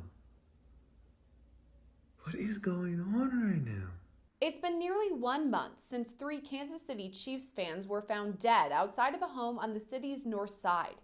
Since then, we've seen widespread coverage of the mysterious case with few answers. Kansas City Chiefs, they're in the Super Bowl, so, and along with the Swift and Kelsey, their relationship, anything will engage with the Kansas City Chiefs is going to be hitting the news. That was retired FBI agent Colin Schmidt, who says there's a lot of reasons why the case has stayed in the headlines, but there may soon be more answers.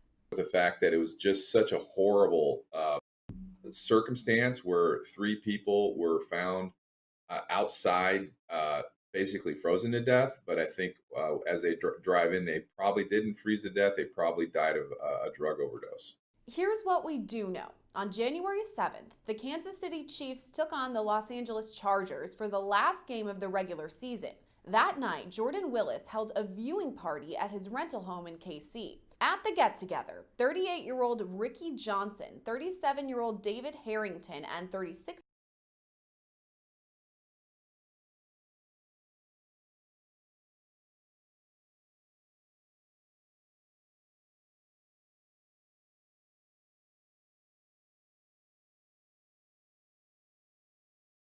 year-old Clayton McGeeney.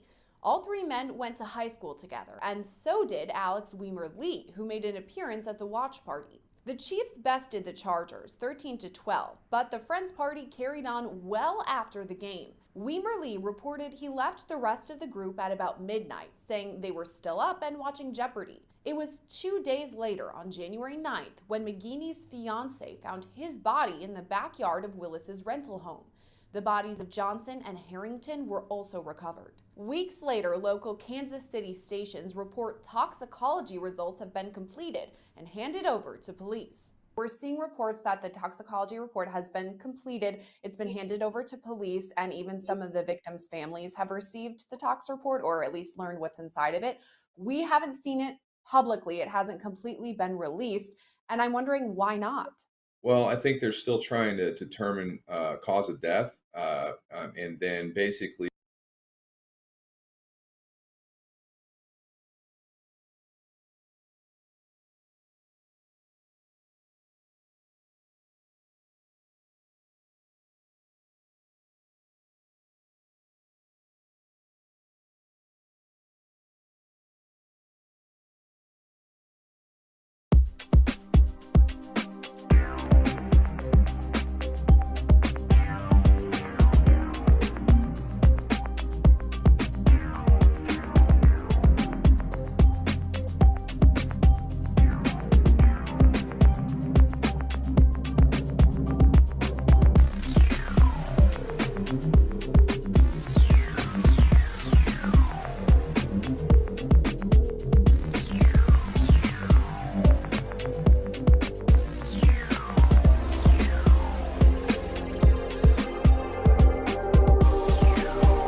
state lines, so it's already federal as is.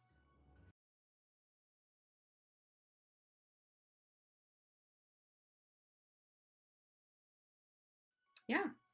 Not only that, but he's reaching across state lines, so it's already federal as is. It's already federal as is. If he reached out, even in Mississippi, if he reached out to a missing person in another state that requires a proper PI license, and he is actually trying to get people, let's see who this is. I have a funny feeling I might know who it is. This is Betty. Betty, this is Jim Terry. I knew. I saw your number up here. How are you? I am not doing well. What the hell are you doing? To me about that sounds great. Can you explain why you have a fictitious name in Mississippi going back to a property in the state of Florida, and why you're not following the state of Florida's licensing laws? This is a fictitious business name registration with Mississippi Secretary of State. Pay attention to address given. It is a Florida address that comes back as the address for Jim Terry's music store. Jim Terry, the father, using the same names, just to confuse everyone, clearly. Conduct and ask for business while residing here in the state of Florida. I don't reside in the state of Florida, Betty. In order to get my license, the piece of paper, and a fictitious name is nothing but a business name. Absolutely. In the state of Mississippi, there is no private investigating license. I know that. There's no private investigating license in Colorado, right, Idaho, South Dakota, Wyoming, Alaska. So you're acknowledging that you do not have the proper credentialing to get a PI license, that you only work in states that do not require a PI license because you're not a legitimate PI. No, that's not true. I received an intern license when I completed the coursework in the state of Florida. But in the state of Florida, you have to work under a person for 2 years in order to get a Class C license, which means you can work on your own.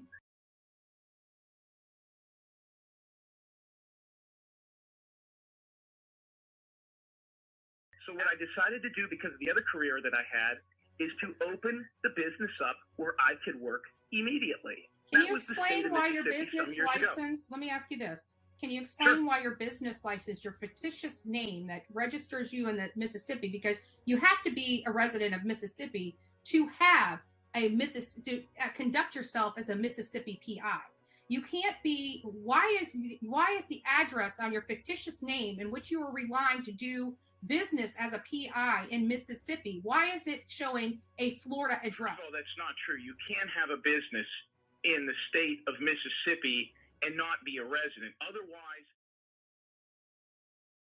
if you registered your fictitious business name in Mississippi to operate as a PI in Mississippi, then you can only investigate cases in Mississippi.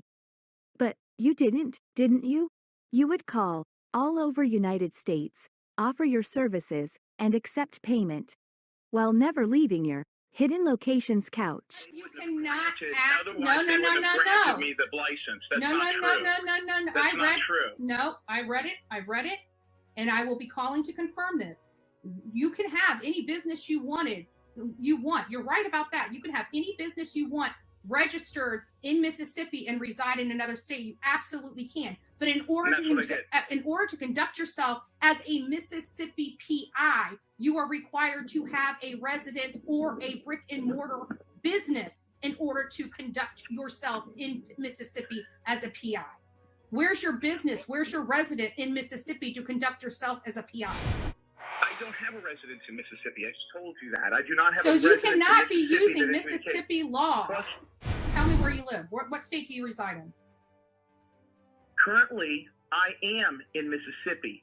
You just told me you do not have a business or a resident in Mississippi. Just 2 seconds ago. I didn't say, hey, listen, I could be staying with an uncle or an aunt here. Yeah, I'm the one that you called out months ago when you were looking for that girl and telling about all her sexual behavior, which is disgusting to me, online, while you're looking for this missing Army gal, and she was in the side of the road after losing her mother and losing her shit, and you're on Facebook and YouTube putting out all of her personal private information, including who she's sleeping with and when, and their ethnicity. It was disgusting. It was deplorable. You have no ethical conduct or ethical bone in your body. And you're sitting here telling me on the phone that you do not reside in Mississippi, but you're claiming Mississippi as the state so you can conduct your PI business. I'm asking, what state is your license in? Is it in the state of Florida or is it in Mississippi? Because that matters as to what law you are required to follow. My private investigating license is in the state of That's Mississippi. not what I'm asking you. Let's imagine I live in Ohio. Let's imagine I have a cat called Whiskers. Theoretically, I could register the fictitious business name in Mississippi. Let's say, Whiskers Snooping. I would then Google a missing person on the news, call the family, and sell them the world, the hope, and my amazing skills. I would make a few calls. I would listen to some gossip. I would then call the family back with a story that my wild imagination pieced together. While neither I nor Whiskers ever left our cozy couch. That's Jim Terry's P.I. shtick in a nutshell. Call the Department of Agriculture. Oh, I'm in calling the state state of Florida. attorney. I'm not. Call the Department of Agriculture in the state of Florida. They're very aware of who I am. They still have my old license in the state of Florida, which I would not have been able to have if I was a registered felon. But I just wanted to make sure that I cleared that up. No. Nope. They don't have Jim Terry's old P.I. license in Florida because he never had any P.I. license anywhere. Here's what he did. He paid $100-something for a 5-day course at Hillsborough Community College in Tampa, Florida. 5 days, 2 weekends, Friday, Saturday, and Sunday, and then following Saturday and Sunday. Then, he was supposed to obtain a 2-year internship with licensed private investigator, first sign a contract with such a firm, then apply for intern license, then learn for 2 years. He never even started, and yes, Department of Agriculture oversees private investigators in Florida, and yes, they are aware of Jim Terry. Due to multiple complaints from all over U.S. And no, he's not a convicted felon. He was, however, charged with felony, but it was downgraded as part of negotiations. Let me ask you this. Where do Out you there, and reside? right now, Holy crap. So I'm like having a moment right now. I got it. Thank you so much. Thank you so much.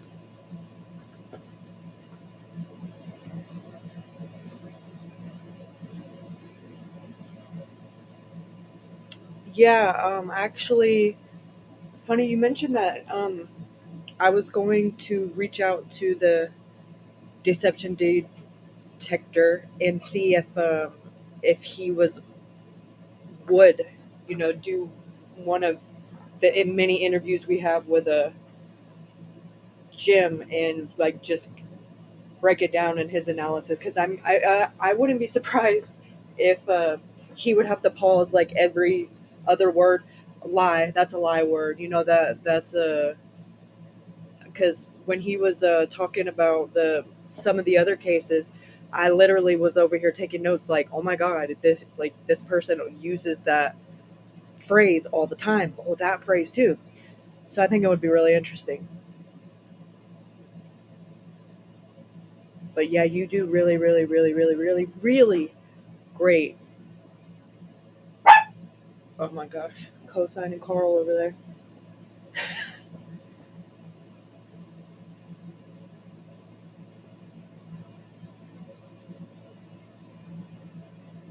Kayli, do you know? Yeah, y'all all go sub up to the Deception Detective. If y'all want to drop his link or y'all just want to click on his, however you want to do it. Either way, all of them is fine. He actually posts pretty consistently, I believe once a week, maybe a little more, but I'm still catching up on all of his old content. And like some ones that I would really recommend that had me peeled to the screen were the ones he did on Summer Wells' parents. Some he did on the Megan.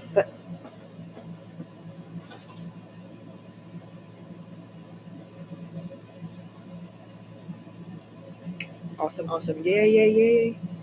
Thank you, Kathy.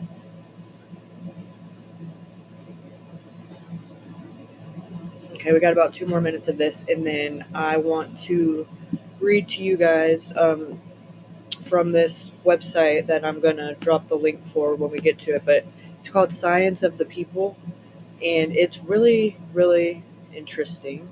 They have all kinds of like free resources and stuff, but they have particularly in regards to the topic of today, which is liars. We're going to read this called How to Tell If Someone is Lying, the Ultimate Deception Guide. This is more focused on body language, and it's by Vanessa Van Edwards. So we're going to finish the rest of this video, and then we'll get to this afterwards. So thank you so much. Thank you so much. Oh yeah, you have a wrench happy episode. You can just click on their name in the chat. That's part of the reason why I wrench everybody up, because they can drop links and everybody can click on each other's names and nobody's in the dark, and kind of just creates a level playing ground type deal. Oh my god. Deception Detective was here. Okay, hair flip. Oh my gosh. Don't do it. Don't do it. Okay. Sorry. Where do you reside? The state that you reside. Why won't you answer my very simple question? Why won't you answer my very simple question? Why are you not answering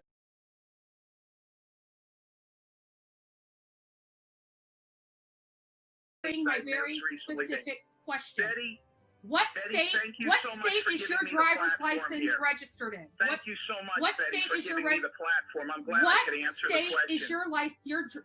Where do you reside? Are you residing in the state of Florida or the state of Mississippi? Is your driver's license registered in the state of Florida or in Mississippi? Then tell me where you're residing at. Betty. Where do you? Then why don't you?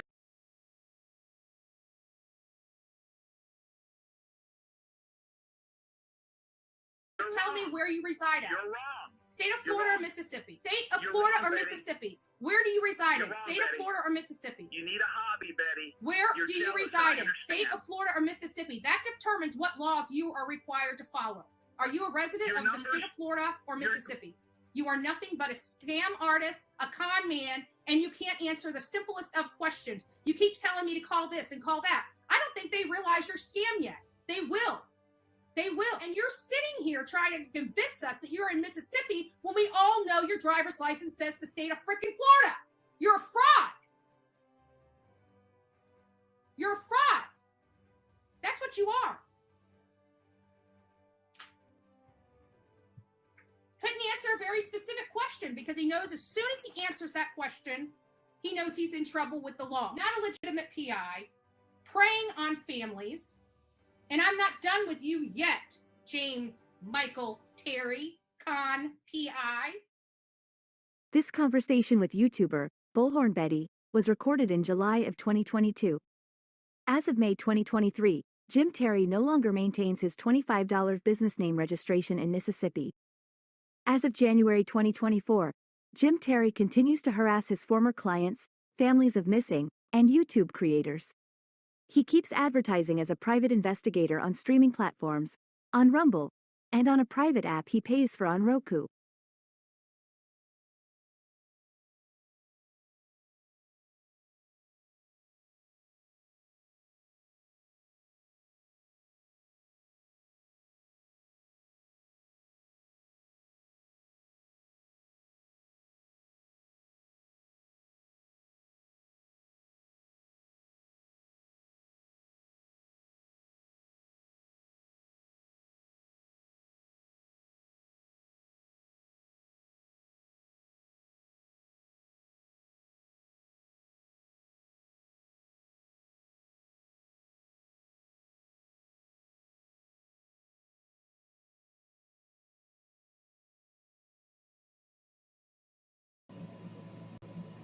Okay.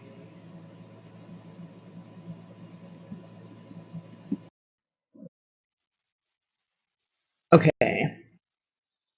So Let me make this a little bit bigger. Here we go. Let me remove this. There we go.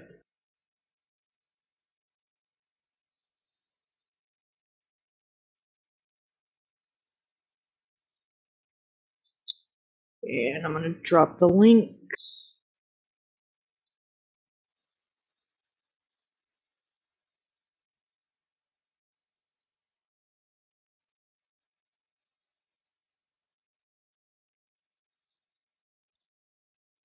Okay.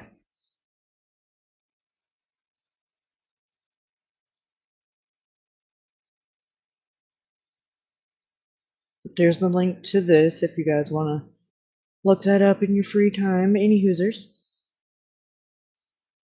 So this is how to tell if someone is lying, the ultimate deception guide.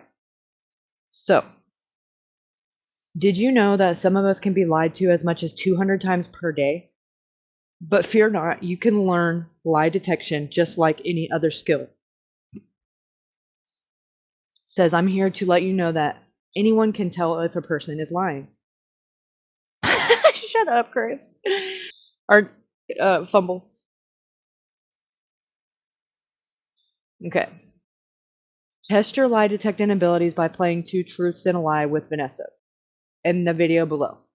All it takes is knowledge and a little bit of practice. In this master guide, I will show you the most common lying myths, how pathological liars lie, and serial killers too, how to tell if someone is lying, and the 3 types of lies, how to become good at spotting lies.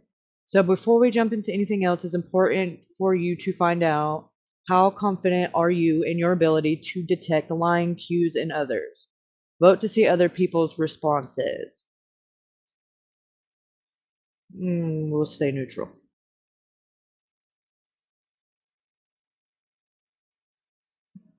How good are you at detecting lies? Let's test your lie spotting skills. Take the lie spotting quiz.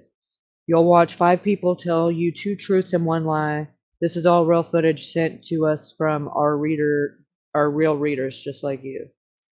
Oh, I don't want to go to another tab. No. Okay, how did I do? I did great. I got 100. Sorry. Most lies go undetected because they actually sound like the truth, so we have a hard time telling them apart. There is, however, a small group of people who can detect lies at around an 80% accuracy. They are known as truth wizards. What are you a truth wizard? What is a truth wizard? A truth wizard is a person who can detect lies with 80% accuracy. They are natural born lie detectors. They are remarkable at detecting lies without any prior training. Truth wizards usually do not rely on just one clue, but rather a variety of clues to detect lies. Want to learn more about truth wizards? In this original study of truth wizards, only 50 people out of 20,000 people were lie detection aficionados.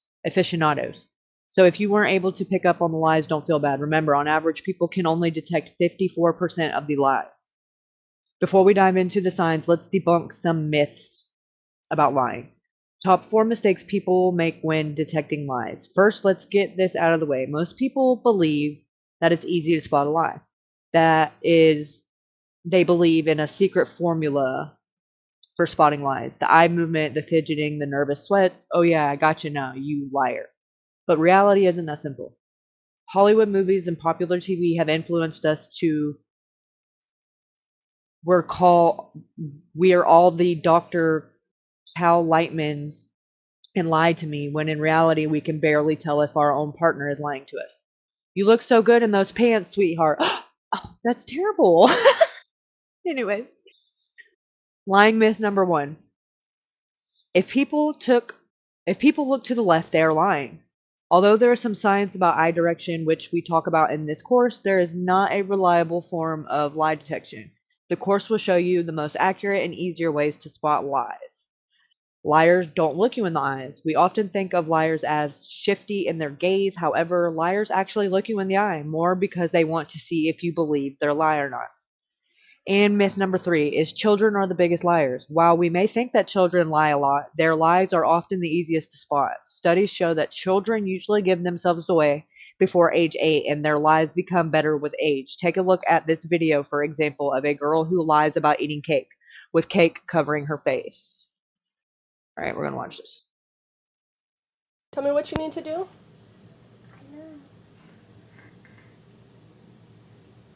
Do you need to wash your hands? Did you eat cake? No. You didn't have any cake? No. What have you been eating? Nothing. Nothing? You haven't had a single bit of cake? I had some cake. You had some cake?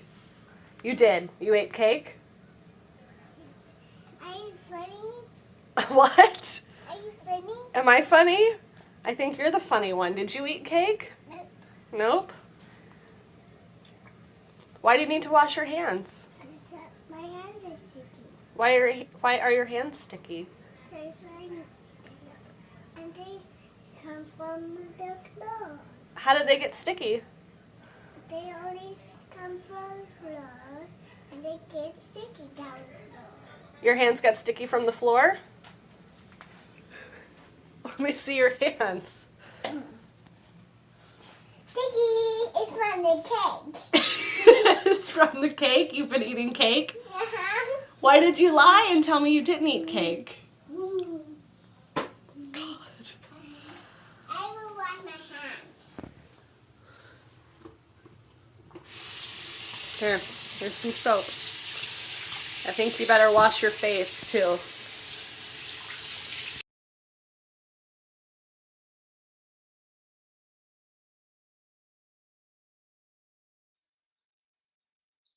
Okay, lying myth number 4. Emails, text, and instant messages are filled with lies.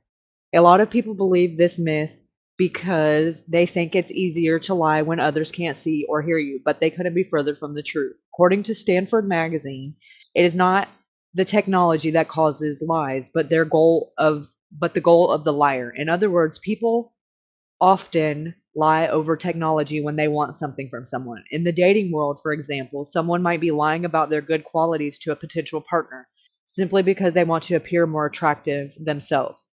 Example, I love cooking when he or she doesn't. But there's a more dangerous form of communication other than email or texting you should be more concerned about: the phone.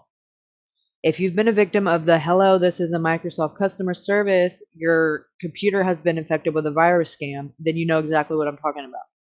People lie the most on the phone because not only can they not see the other person's face, but there's also no paper trail. Did you hear me? I'll say that again, real loud for the people in the back. No paper trail. Okay, I digress. No record, no proof. And it might be even harder to tell if someone is lying over text. Luckily, we have an article on that too. Hush. Bottom line, there are a lot of myths surrounding lies. Don't believe everything you hear just because you watch it on television or read it online, the words of Abraham Lincoln. You can fool some of the people all of the time, and all of the people some of the time, but you cannot fool all of the people all of the time, especially not everyone on the internet. Boom, boom, boom. That is some. What do we have here? Rhonda Hauser dropping it like it's hot. Thank you so much, Rhonda.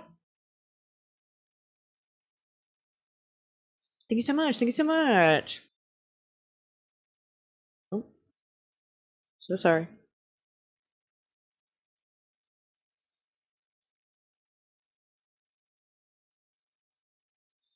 Okay.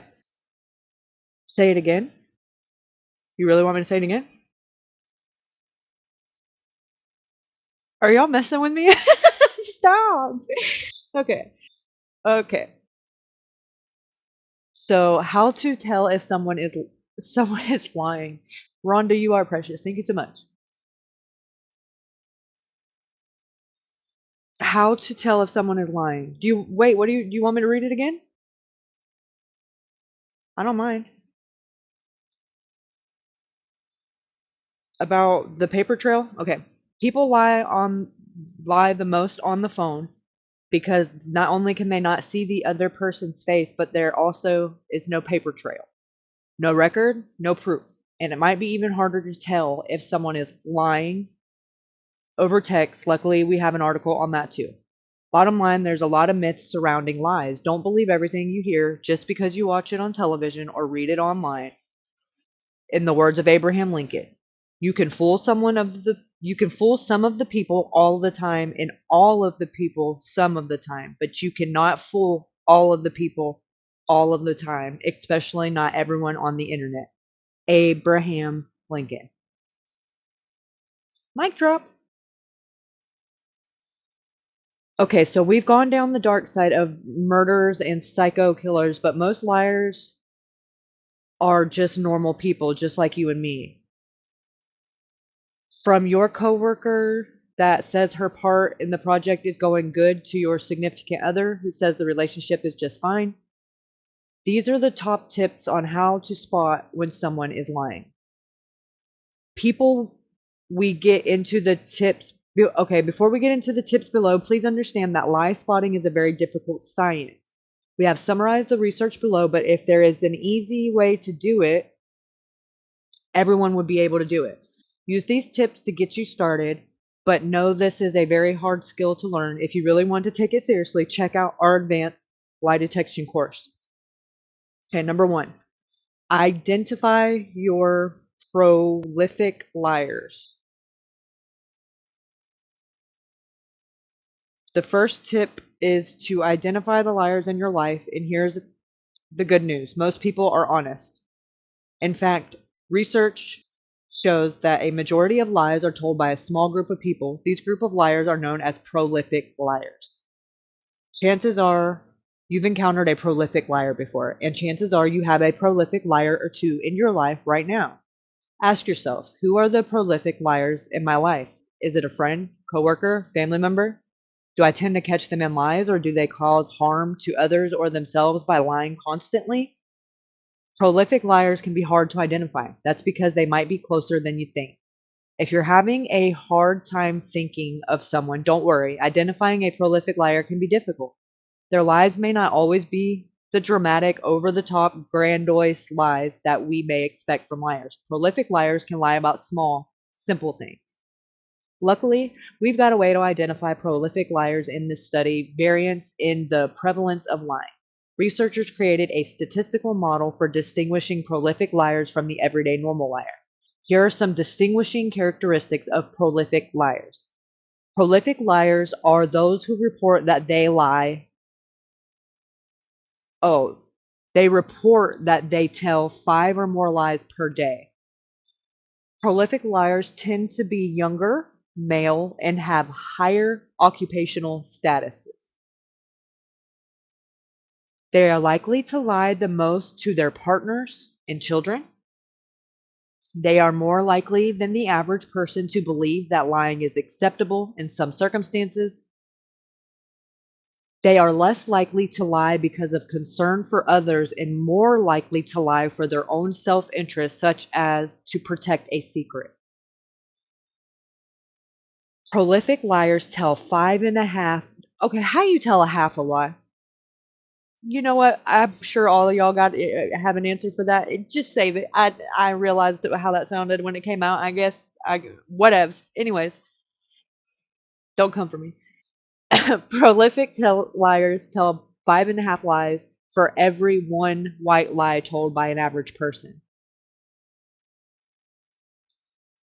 They tell 19.1 lies for every big lie told by the average person. Number 2, watch the nose. Just kidding. EJ. Now, we all know the old story of Pinocchio and how whenever he lies, his nose gets really big. And while it's a funny way to portray lying, there's also quite a bit of truth behind Pinocchio's nose. You see, whenever we lie, our nose gets a little itchy. I know, it sounds a bit weird, especially when you hear that our nose contains something called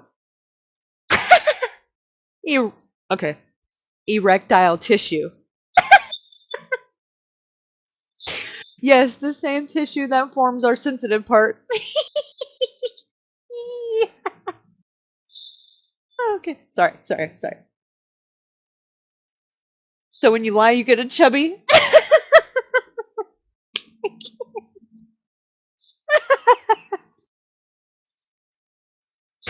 Ooh. Okay. Sorry. Thank you so much. Hey, Lady Luck. Oh my God. Every time I say hey to one of you guys, my dog barks like an idiot.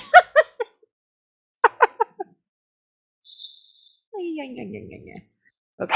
Hush. I'm talking to the TV. Calm down.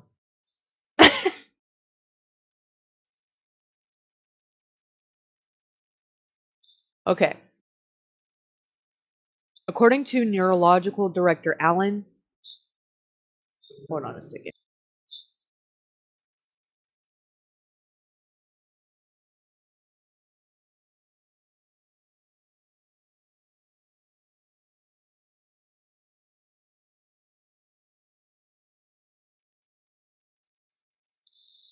Okay.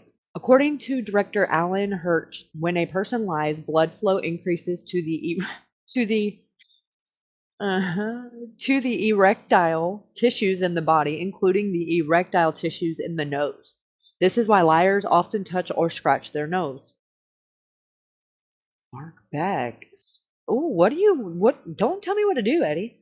Thank you so much. Want me to bark like Ray Whitaker?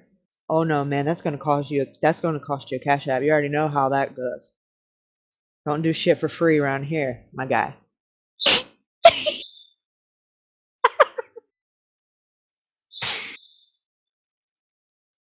Okay. Oh my god, fine. One time. One. That's it. That's all you get for free. 99 cents. One. So you better listen, get your fucking screen recorder out and clip it.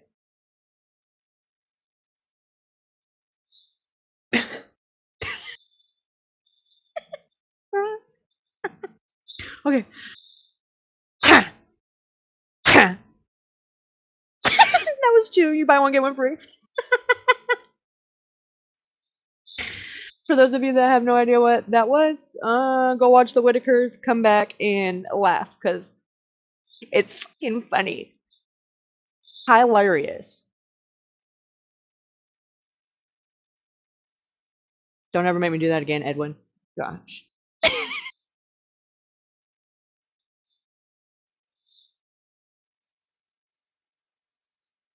So, if you were wondering why Pinocchio's lying cue is his nose, it's no coincidence. And no, do you know who's a great example of nose touching? Bill Clinton. All right, not gonna go there. In Clinton's, oh, guess we are gonna go there. In Clinton's 1990. Aw, you son of a bitch. Flipped. Thank you so much. Flip that, you scroungy fuck.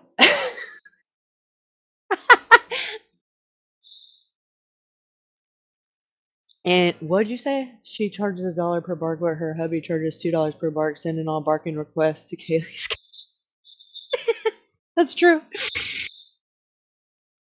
In Clinton's 1998 grand jury testimony in the Monica Lewinsky case, neurologists found that when the former president was truthful, he never touched his nose. However, when Clinton lied, he gave a split-second frown and touched his nose once every 4 minutes afterwards. And here's the most surprising part. Bill Clinton ended up touching his nose a total of 26 times during the testimony. Was he lying? Most undeniably, refutably, 100%. Oh my god, if you get that, Edwin, I will never forgive you. Okay, go here to see a short clip. Oh, I want to see.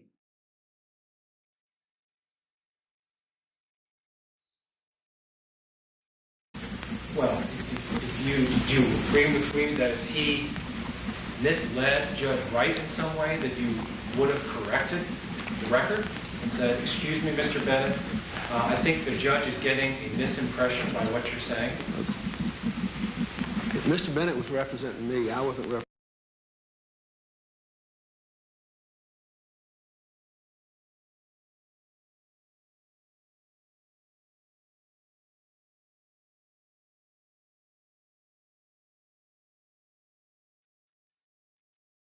Okay.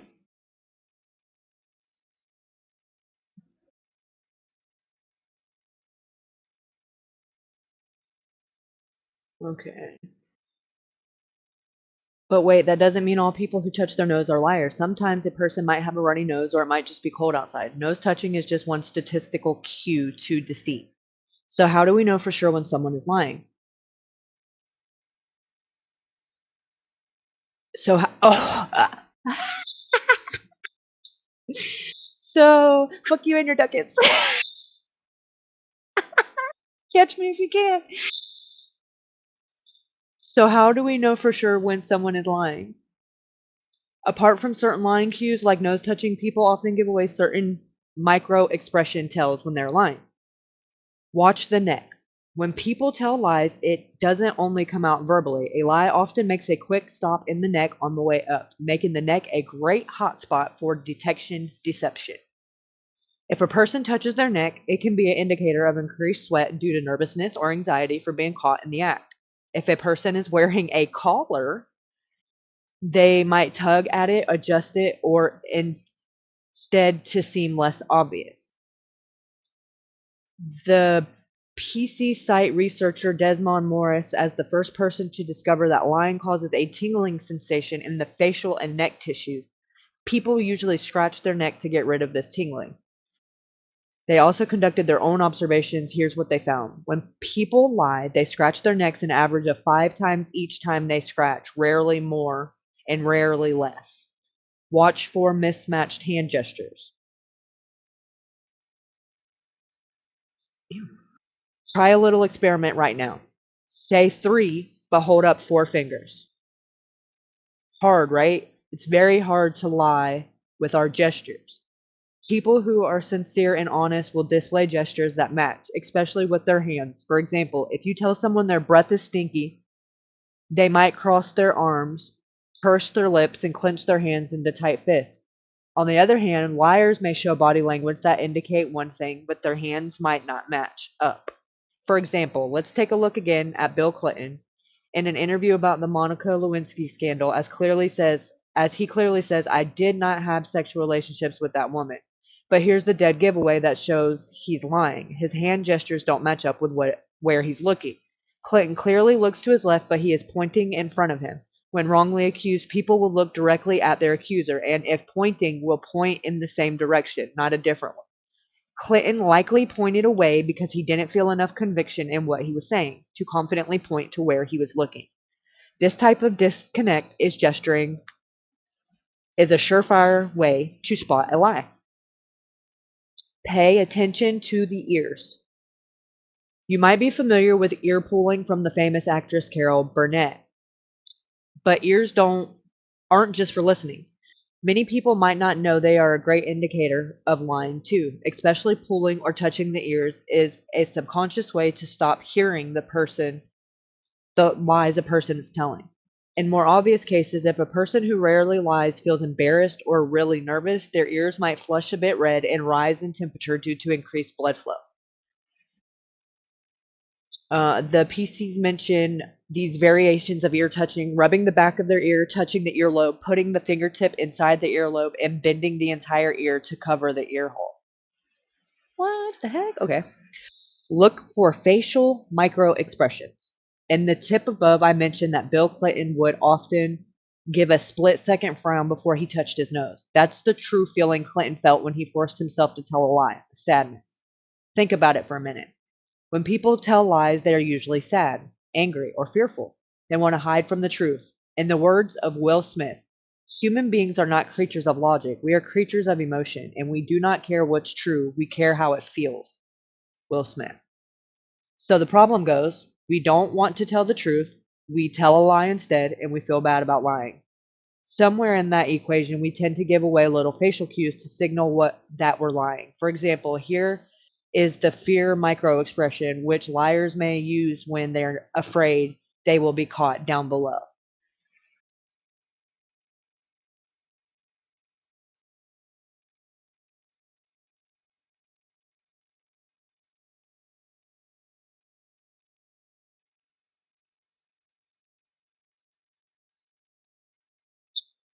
Good stuff. Okay.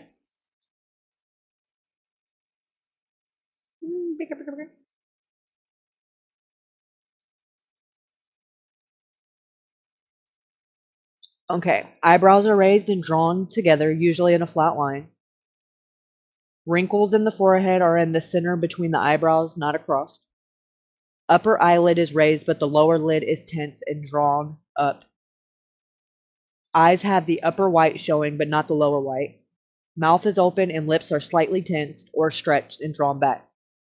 The fear microexpression is closely linked to shock, so where there are a lot of similarities, but it also has its own purpose. When we are scared and widen our eyes, our field of view increases. This lets us see any threats that might lurk nearby. Our mouth opens when we are scared because it helps us prepare for two things. First, it readies us in case we need to shout for help if we feel threatened. Second, it prepares us to breathe in a large amount of oxygen. The oxygen is helpful in case we need to run away or fight the enemy.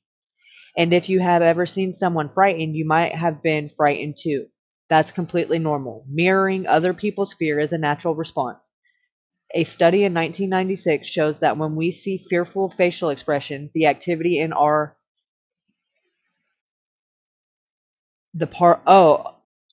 that I know that one from Ricky or from Bobby Boucher, de Abdullah Ablangada.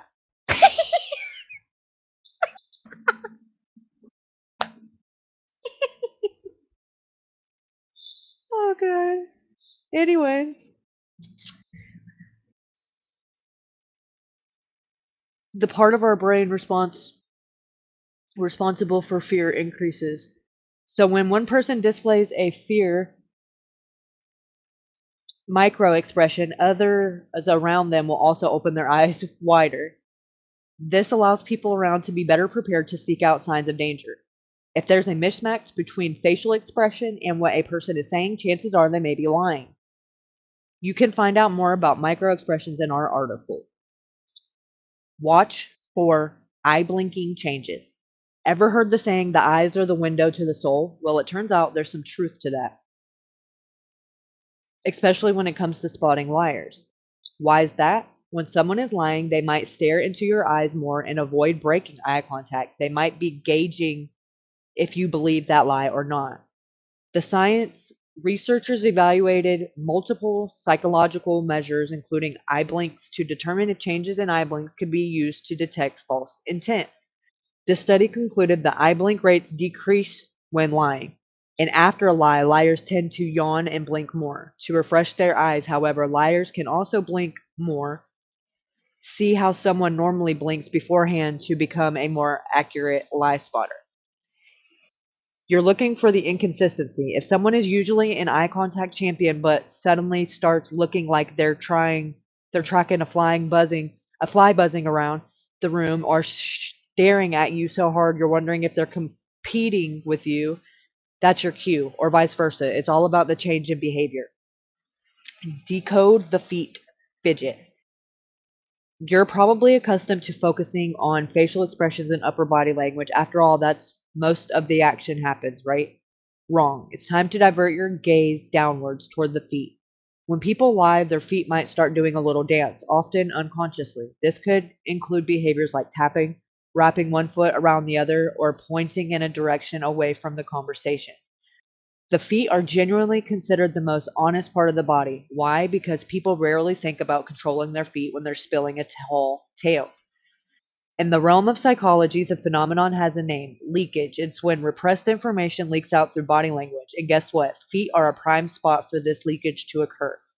But here's your disclaimer. Fidgety feet may also signify boredom, discomfort, or even just a need to move. It doesn't always indicate a lie is in progress, but when you combine it with other suspect cues, now you're getting warmer.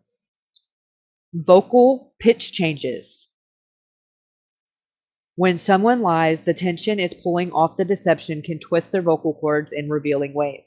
No, they won't suddenly break into a Madonna pitch, but you might notice subtle changes. When people lie, they may involuntarily raise the pitch of their voice, but a higher pitch might also indicate excitement or nervousness. So it's not a foolproof indicator, but certainly worth listening for in your quest of truth. The key again is to look for sudden differences in pitch. Liars can use lower pitch. Elizabeth Holmes, the founder of Theranos, often a compelling example. Her vocal variations during interviews raised eyebrows long before her fall from grace. If you listen carefully, you can hear slight shifts in pitch and tone when she discusses the revolutionary technology that was later exposed as fraudulent.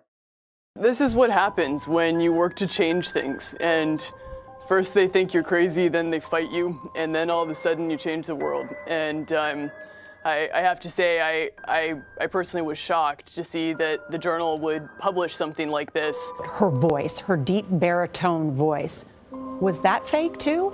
According to my sources, it was an employee who joined the company in 2011, had a meeting with her shortly after he joined, and it was late in the day, and they were finishing up the meeting, and she sort of expressed her excitement that he had recently joined, and as she got up, she forgot to put on the baritone and slipped back into a more natural-sounding young woman's voice. Was everything about Elizabeth Holmes a fraud? A lot of it was a lie.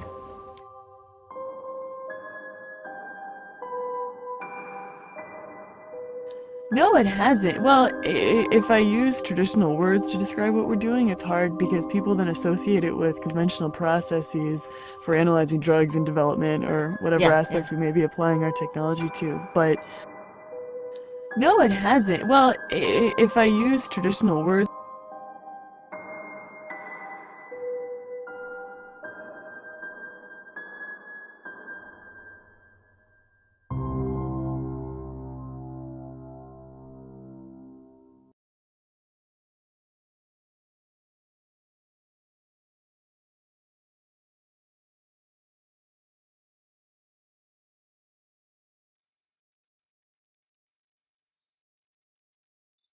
Okay, listen to the lyrics. You've heard the saying, it's not what you say, it's how you say it, right? Well, when it comes to lying, sometimes it's both. Subtle shifts in how someone phrases their story can be the breadcrumbs leading you down the trail of deceit. Liars often use vague and ambiguous language to muddy the waters. This allows the room to backtrack or change their story later. For instance, someone might say, I believe I was at home, instead of the more straightforward, I was at home. Liars might also change tense, speaking in past tense, then switching to present tense. True stick to past tense because it really happened in the past. Check out the behavior panel as they analyze former U.S. President Donald Trump on his beliefs of UFOs. He uses vague phrases like, I tend to doubt it and I'm not a believer, but anything's possible. That's right. You gave an interview the other day in which you said you've been briefed on unidentified flying objects. Are they real? Well, I don't want to really get into it too much, but personally, I tend to doubt it. I mean, you have people that swear by it, right? And pilots have come in and they said, and these are pilots that are not pilots that are into that particular world, but we have had people saying that they've seen things. I'm not a believer, but, you know, I guess anything's possible. We spoke to... All right, Greg, what do you got? Let's start by talking about presidents in general. They have a product they're selling. They have a brand, and his brand is chairman. That's his brand and always will be. Each of these guys, I'll tell you what I call their brand. He stays to his brand. He does the typical Trump thing as he's illustrating and he's regulating. He puts his hands together, pushes you out, and then comes back. One interesting thing to note, pay attention to this emotional eye accessing cue. When people look down into their right, those are emotional eye accessing cues. As you think about your children, think about happy moments or sad moments, you'll find your eyes drifting down to your right. This president does this. At the minute he says, I talk to, you watch Trump back up and brace for what's coming. And I think he's navigating here, if you watch his eye movement and him choosing and editing words, to make sure he doesn't say anything bad about servicemen and women that he values. That's all I think we see here. Chase, what do you got? Yeah, I think the video starts out with what, Greg, that you really helped all the panelists identify something called the surrender steeple, when the steeple has gone down a little bit. And that's pretty normal for him. And when he says, personally, I tend to doubt it, he has an invisible question mark there. And he does not hardly ever use this up talk where the tone of his voice goes up at the end. And one other thing I think is unusual here for this video is that when Trump wants you to believe something, he socializes the situation. He'll say other people are believing this, and then he'll build up the credibility of those other people, which we see here. I mean, you have people that swear by it, right? And pilots have come in. We have had people saying that they've seen things. And that's been the way that he operates since day -5,000 of his campaign. So he's been doing this a long time. I also think Tucker could have asked probably a more open-ended question here and might have got a little bit more data from there. Scott? All right. I think another thing we see in common here, with all, and that we're going to see in common with all these videos that are this one of the threads that goes throughout these things, is that these guys, when it comes to the presidents, and well, pretty much everybody, they've been told not to tell what they know. You know, if there is anything there. So they've all got their stock. They all cover the same stuff. They all cover how we don't know what it is. We don't know where it came from. They talk about movements, those types of things. And then they go on to talk about how it's possible it could be something from another planet or something like that. So we really don't see them nailed. Nobody says, nope, that's not it, or yep, that's it. Nobody gives a yes or a no, really. We just see that. And we know that Trump's being pretty honest about this, about giving the information he can give, because his tone goes low. His voice goes low and his tone goes low. He gets quiet. Then he starts delivering his answer. He gives strong eye contact there at the top, but he looks away from it to check his story. I believe that we'll find out as we go through here. These people have been given, here are the facts you can give. These 2 or 3 facts, that's it. But just add your thing to it. So they take that information and they put their, like Greg was saying, they put their information and they form their version of the story around those facts. I think in this case, Trump is telling all he can tell us at this point. Mark, what do you got? Have you ever Googled someone and then been shocked to see the personal information exposed on one of those public... Hey, Buster.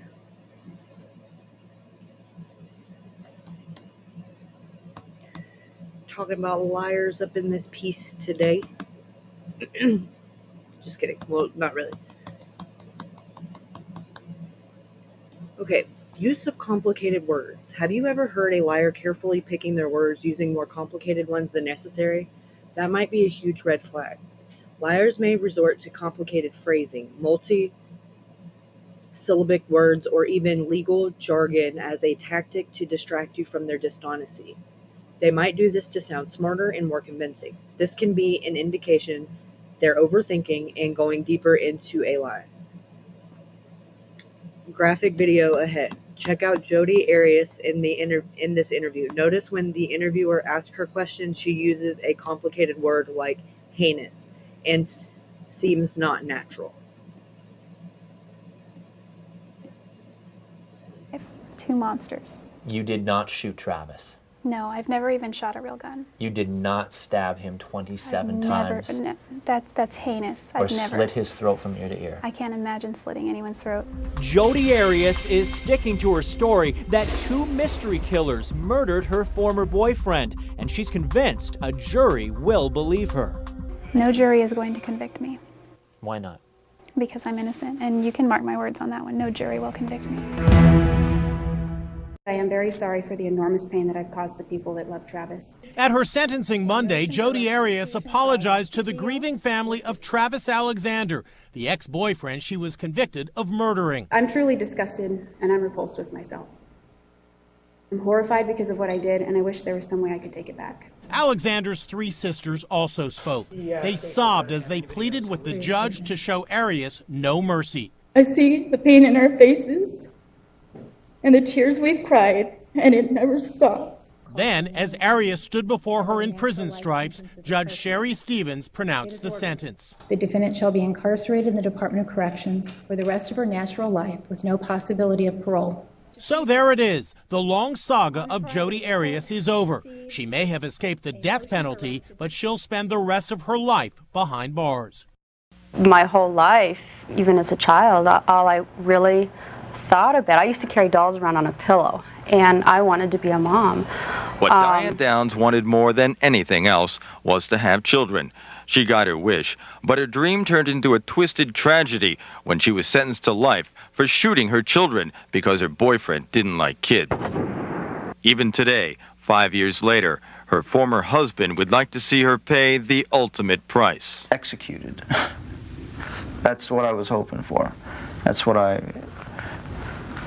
still feel that they should have done that, you know. We'd all be better off.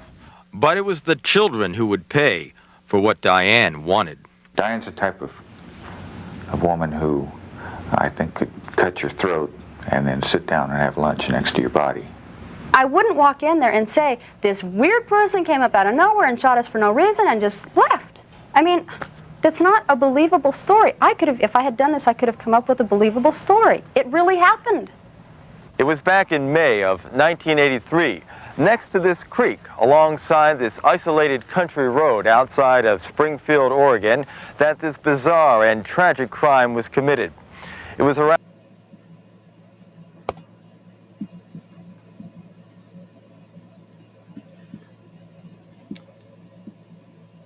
Watch for redirection. When someone tries to redirect responsibility, especially when discussing their own questionable actions, it might be a signal that they're not being entirely truthful. This tactic is often deployed to diffuse attention and escape accountability. Watch carefully how the person phrases their sentences when talking about an event or action for which they might be responsible. Do they use collective pronouns like we instead of I?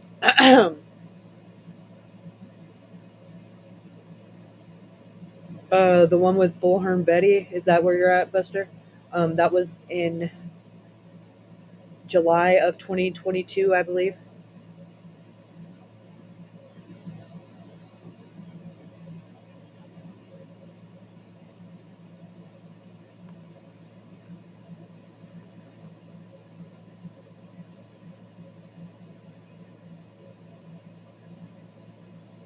Watch carefully.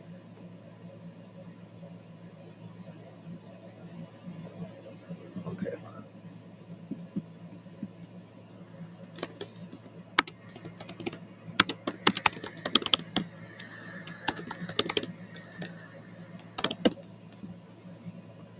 Into users.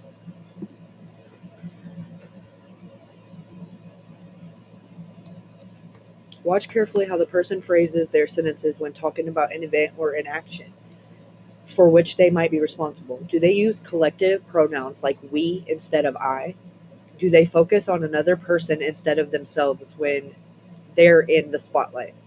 If so, they might be subtly shifting the focus and diluting their own responsibility. Check out the behavior panel clip as we analyze Will Smith's verbiage regarding an incident where Will Smith slapped Chris Rock at an awards show.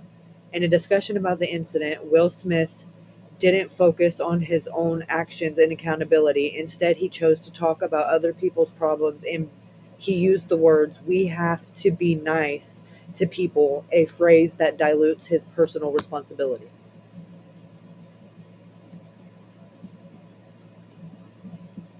You know, like some people would use like in replace of that, but you also see like he's putting on a show to the audience. Like he's not talking to the guy at the table. Like he's projecting himself, like he's selling his pitch to the camera, the audience, to everybody else.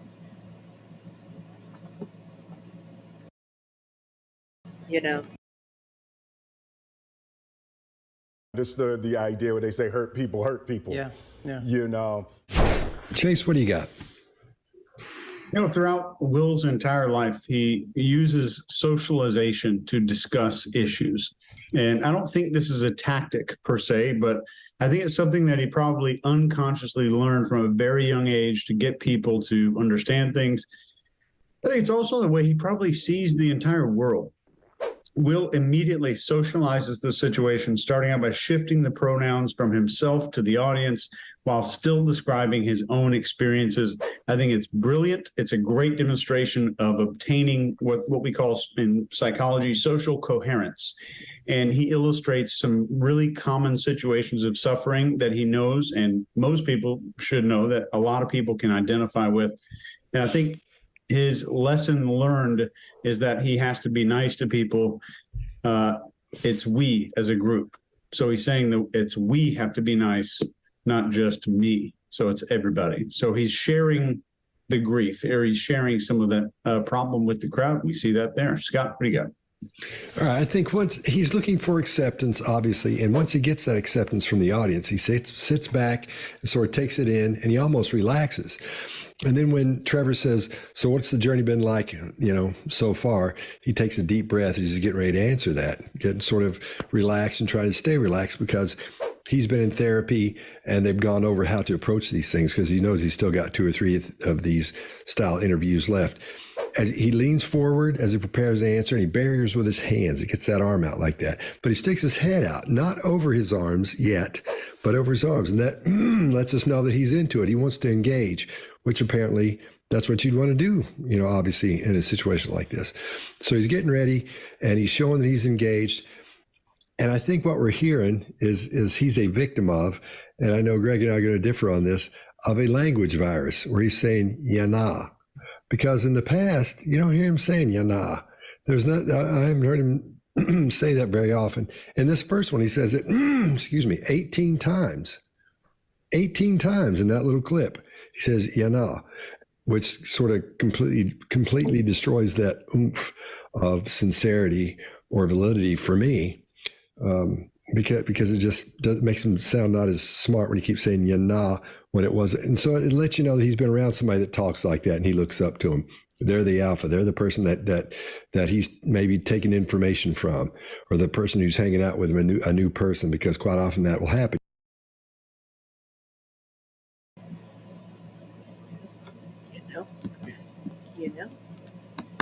Being overly defensive. Nobody likes being accused of something they didn't do, and a natural reaction is to get defensive. But what if someone is overly defensive, especially when they don't need to be? You may be dealing with a smoke screen to cover up a lie. When someone becomes defensive, they often shift from being open to the conversation to adopting a stance that resembles a fortress, walls up, emotional moat filled. This isn't about clarifying a misunderstanding, it's about deflecting attention away from potential dishonesty. How to spot the defensive dome. Immediate counter questions. Why would you even ask me that? Are you saying you don't trust me? These types of questions aim to divert the conversation. Feigning outrage. Acting overly offended or indignant can serve to stifle any further probing questions you might have. Playing the victim. When cornered, some liars turn the tables by claiming that the very act of questioning them is unfair and hurtful. For example, take a look at poker player Robbie Jade Liu, who had a controversial game against Garrett Adelson. Notice how she gets very defensive against Garrett's suspicion of her playing tactics, even though she won the game. Yep. That was the most insane poker game I've ever seen. Andy. That's not a poker hand. That wasn't. I played you and not the hand. What's the problem? I played you. So don't let me play you. Yeah, just don't let her play you. I mean, I don't know if that's a function of that she thought she could call. Right? I mean, yeah, okay. The reason why this is, of course, so strange is that... Flush draw, but I also was holding. But she had the blocker to the straight flush draw. Exactly, a jack of clubs. Boom, that's the key card. Eric, you done? I saw that shit. It happened. There's some reason you did it. There's multiple reasons I did it. Wow. You only needed one. You thought Jack High was good. That's like some spiritual guide from outer space. I ran it twice because I didn't think Jack High could be good. Oh, that is you have been most that most. But it was. I know. Yeah. So congratulations. And most men just bluff me. And I'm used to it. It's a situation where it's like, embarrassed to show that hand. is it possible that she just doesn't know? This is what's got to be going through Garrett's mind. Right You're the only one in it with me. The streamers have gone crazy. Does she just not know that she can't call with Jack High there, and that a bunch of bluffs beat her? That's gonna make YouTube. Or was the hand not straight in some way? We are on YouTube. No, but I mean, it's gonna be a clip. That's just But both Garrett and Andy. It's all on its own right there. So sorry. I'm sorry. Fucking.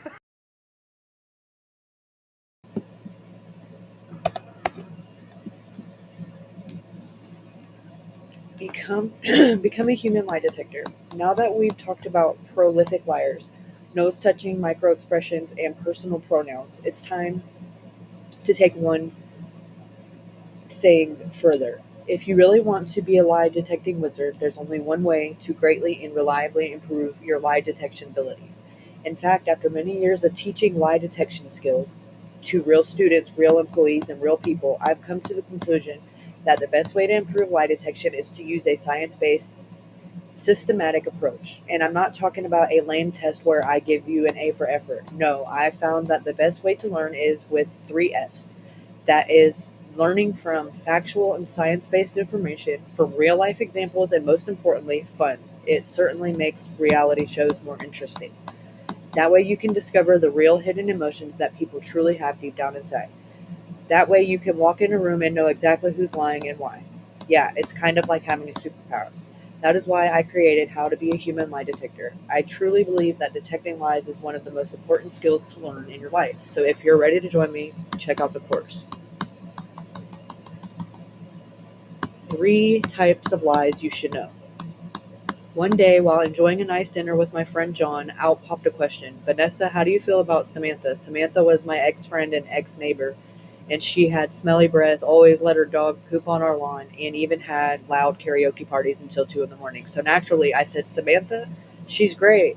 But the thing is, I didn't like her. I told a lie. But not only was I lying to John, but I was also lying to myself. This type of lie is called a lie of commission. There are many types of lies, not just the obvious one. Lies of commission. If someone tells you something that is not a fact, we call this a lie of commission. This can be anything from lying about how you feel, to lying about your social status, to lying in a relationship. Basically, when someone tells a lie of commission, they take the truth and twist it to create a usually more favorable version of something that happened. Like when I told John that Samantha was great, or when people go about our day telling others they feel good when they really want to go home and cuddle with their blanket. Become skeptical and ask questions. This will make you think before you nod and agree yes to everything that people say. Here's another trick. When someone says something you suspect is a lie, first wait.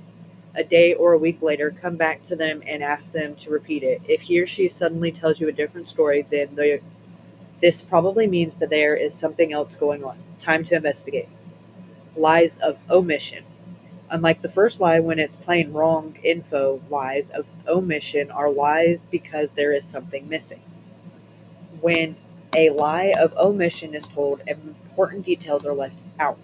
They can be even nastier than lies of commission because they're harder to spot and take less effort than making up a whole new lie. Think of it like this. Suppose you're buying a used car and you spot a 2023 Honda Accord. You ask the car salesman about more details. Oh, don't worry about that. This car is great. Only 1,000 miles, one owner, pet-free, full tank, it's a steal. He fails to tell you, however, that the engine was just submerged in salt water, or that all the tires were blown out and replaced, or that the car needed a new paint job. That's a lie of omission that he told you, and a lie you could have avoided. Ask the right questions. And the answers will always reveal themselves. But it's not just about asking the right questions, but being thorough in your questions as well. In the salesman scenario, if you had any doubts about the condition of the car, you could simply ask the salesman to show you the maintenance log of the car. That way there's no chances of lying. But again, the key here is being thorough. Being ignorant is not enough because you might just let the car salesman put a happy smile on your face to take your money. You have to know when someone is omitting critical information from you, and that usually comes from experience or practice. Lies of influence. Lies of influence of character lies are meant to make you believe the liar, or, at the very least, pump them up to make them sound like a great, magnificent human being and capable of telling lies. Let's look at an example. You work at the local Walmart and a colleague has been taking money from the cash registers. It's your job to find out who it is. You interview Mary and ask her if she took the money. Her response is, I've worked here for 15 years. This is a typical character lie. By telling you how long she's worked at Walmart, Mary is trying to make it seem highly unlikely that she took the money. Note how she only told you how long she's worked at Walmart. She has not told you that she didn't take the money, but very wary for these types of lies. Whenever someone is trying to convince you how great they are, like in the example above, they might be attempting to cover something up. Catching these lies is actually pretty easy. All you have to do is really listen to what someone is telling you. Are they giving you the answer to your question, or are they just making a statement about themselves? If it's the latter, then you need to ask the question again to get the truth. Of course, spotting lies isn't easy. Practical lie detection is essential to becoming good at it. Now it's your turn. Now that you have how to distinguish the different types of lies, let's see if you can manage to tell which types of lies is used on the following sentences.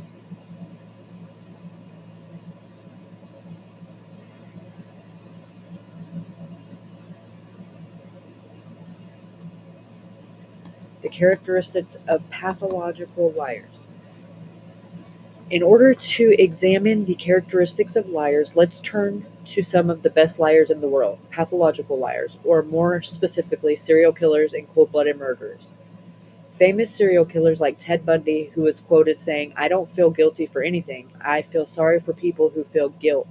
Or John Wayne Gacy, who said his only crime should have been running a cemetery without a license, displays psychopathic traits that make them really good liars. That's because, unlike you or me, cold-blooded killers have an easier time lying. In fact, a research study by scientists from the University of Hong Kong provided this correlation. In their study, psychopaths were found to lie much faster than normal, and the parts of the brain that are supposed to light up when we come up with a lie had a lot less activity. Why is this? Lead researcher Dr. Tatia Lee says that lying requires a series of processes in the brain. This is because it takes us a lot more effort to make up a lie than to tell the truth. In killers and psychopaths, however, these brain processes are effectively desensitized. Telling a lie and a truth is one and the same for them. And in the more extreme psychopaths, the lie-making brain process can even be completely shut off. Yikes.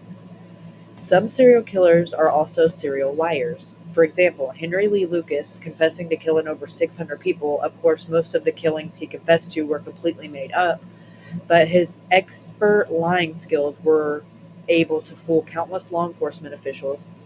You can even watch the series on Netflix, The Confession Killer.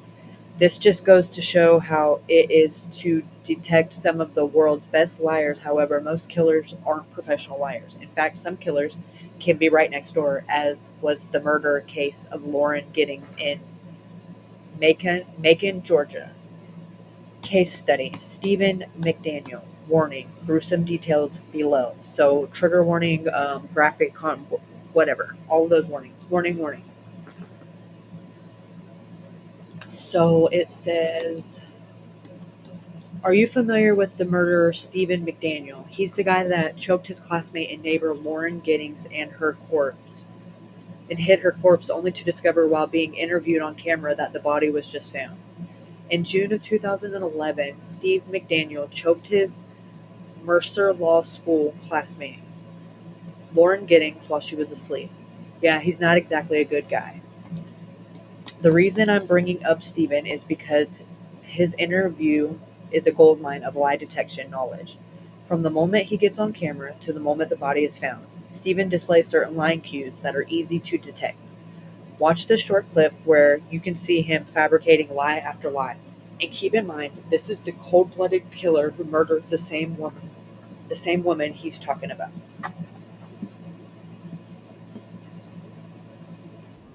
Yeah, Lauren was my neighbor.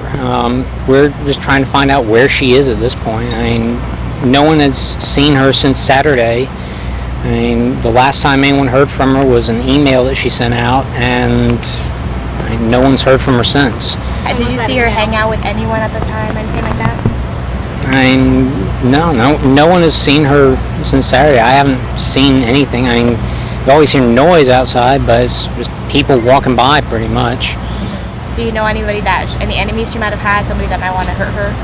No, we don't know where she is. I mean, the only thing we can think is that maybe she went out running and someone snatched her.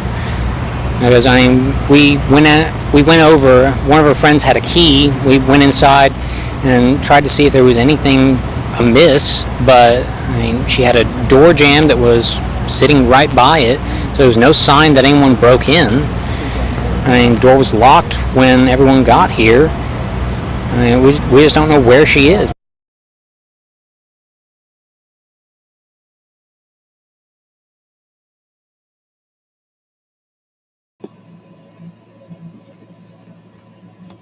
When thinking about lie detection, you have to know there is no one cue that signals someone is lying. Rather, in our research, we focus on statistical cues to deceit. A statistical cue to deceit is nonverbal or verbal tick that studies have found liars often do. The best way to accurately spot if someone is lying is to look at multiple statistical cues. We have found 44 in the research and list all of them in our lie detection course. For now, let's focus on what you might have seen in the video. Most honest people speak in complete sentences. They have no reason to hold back or watch their words. Liars often have false starts and odd explanations. In this video, Steven says body, not even as a question, but as an odd statement. An honest person would either answer the question or exclaim, "There was a body?" Liars often, but not always, have longer pauses as they think about the correct answer.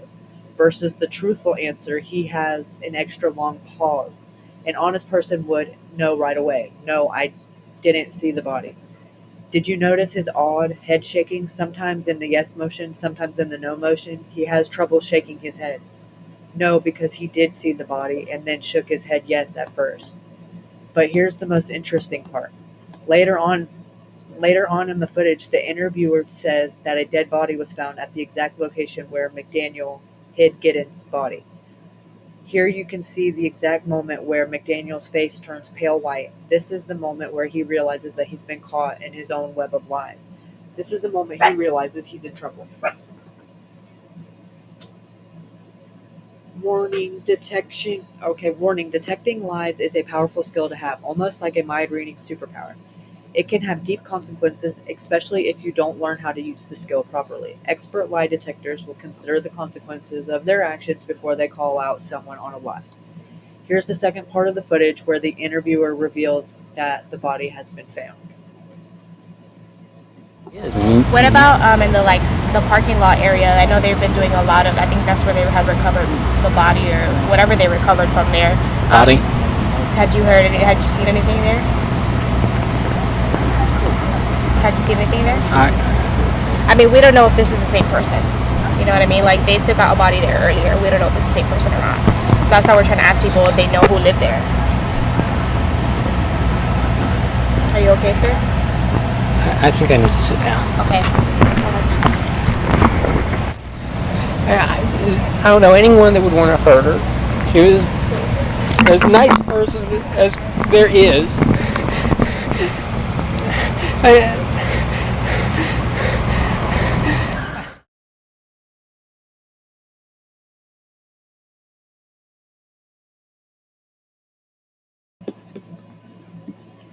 How accurate are polygraph tests?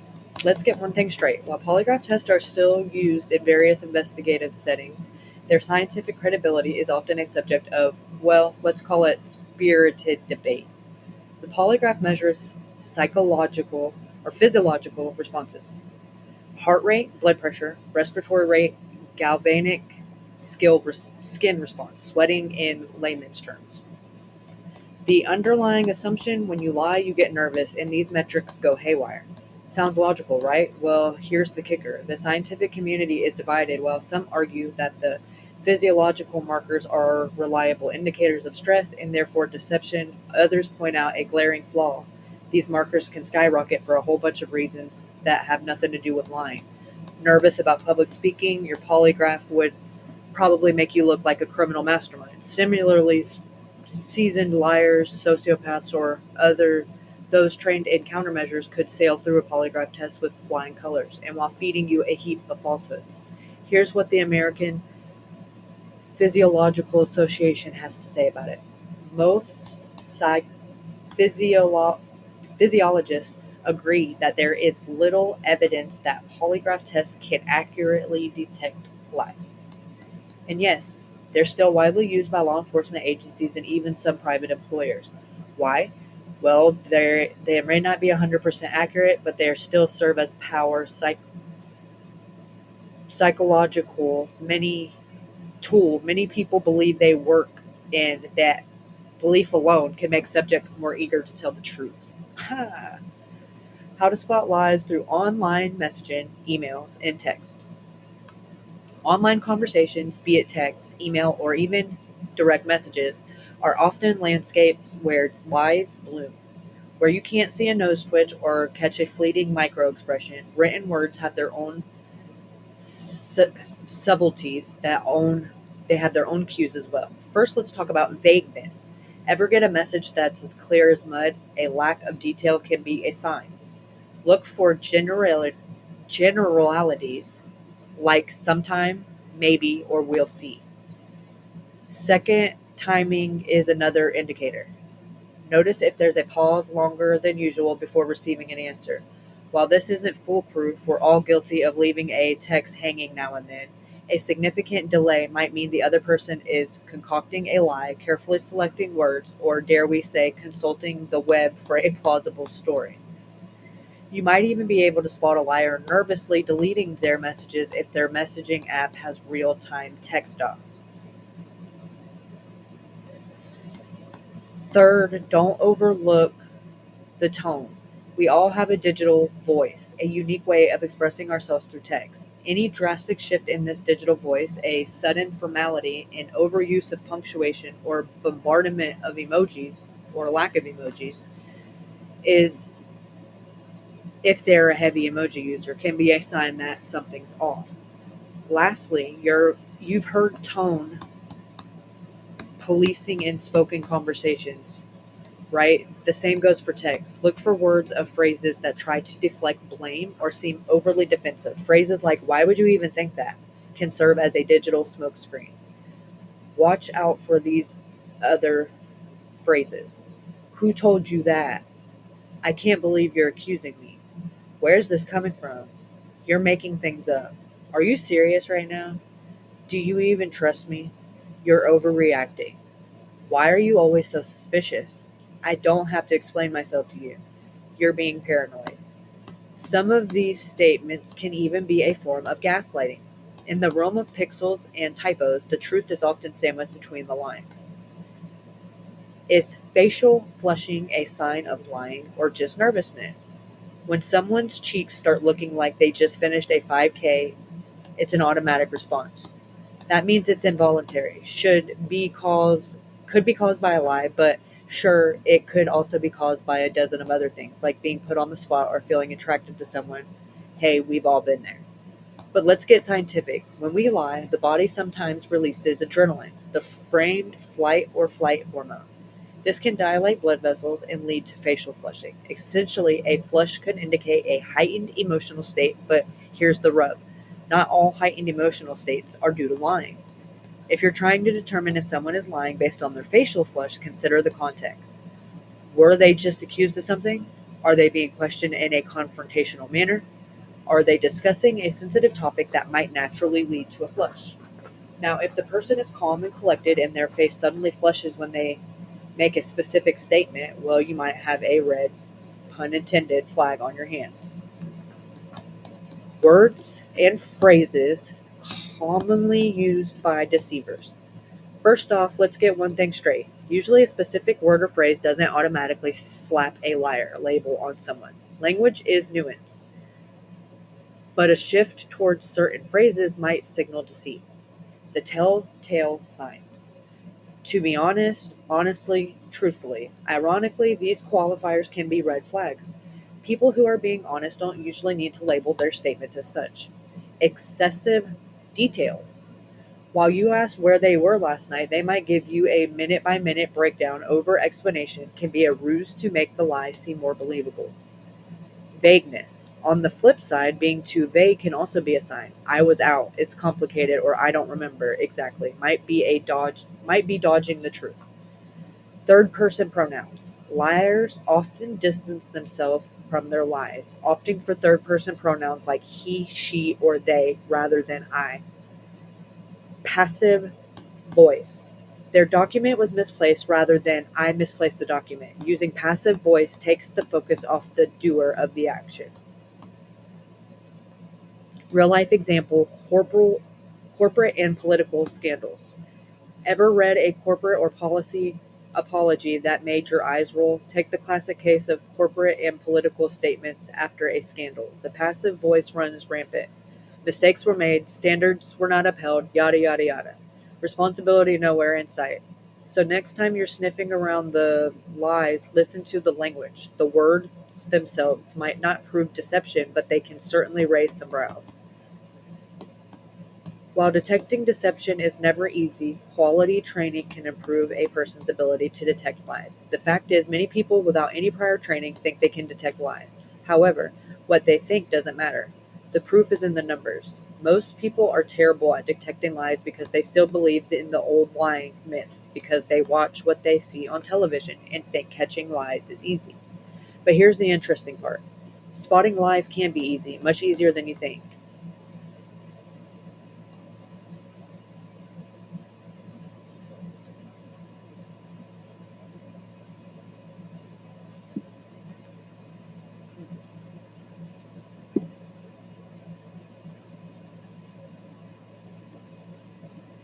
They have a free course. I'll probably check that out. Books.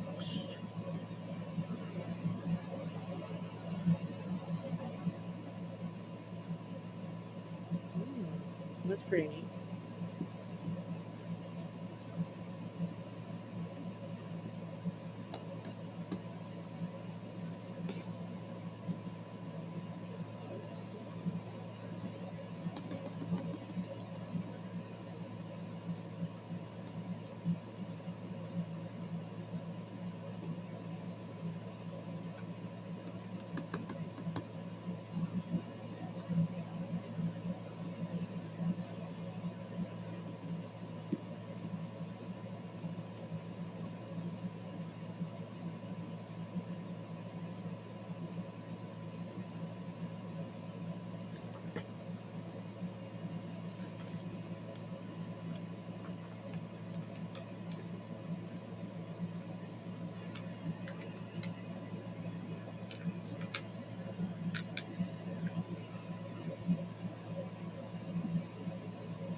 Hello, my name is Vanessa, and I am a recovering awkward person.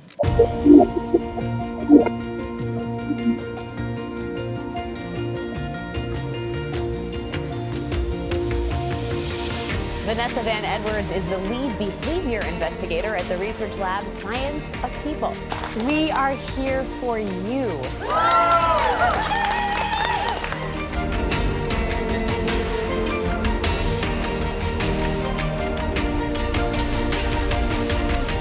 So my challenge for you today is to think about how you want to infect people. When you want to harness incitement or trigger excitement, ask dopamine-worthy conversation starters, use more hand gestures, make authentic smiles, and never pick up the phone in a bad mood.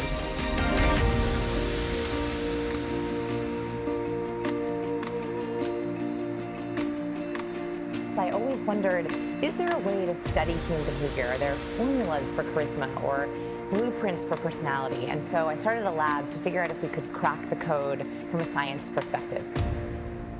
This interaction is going to be different.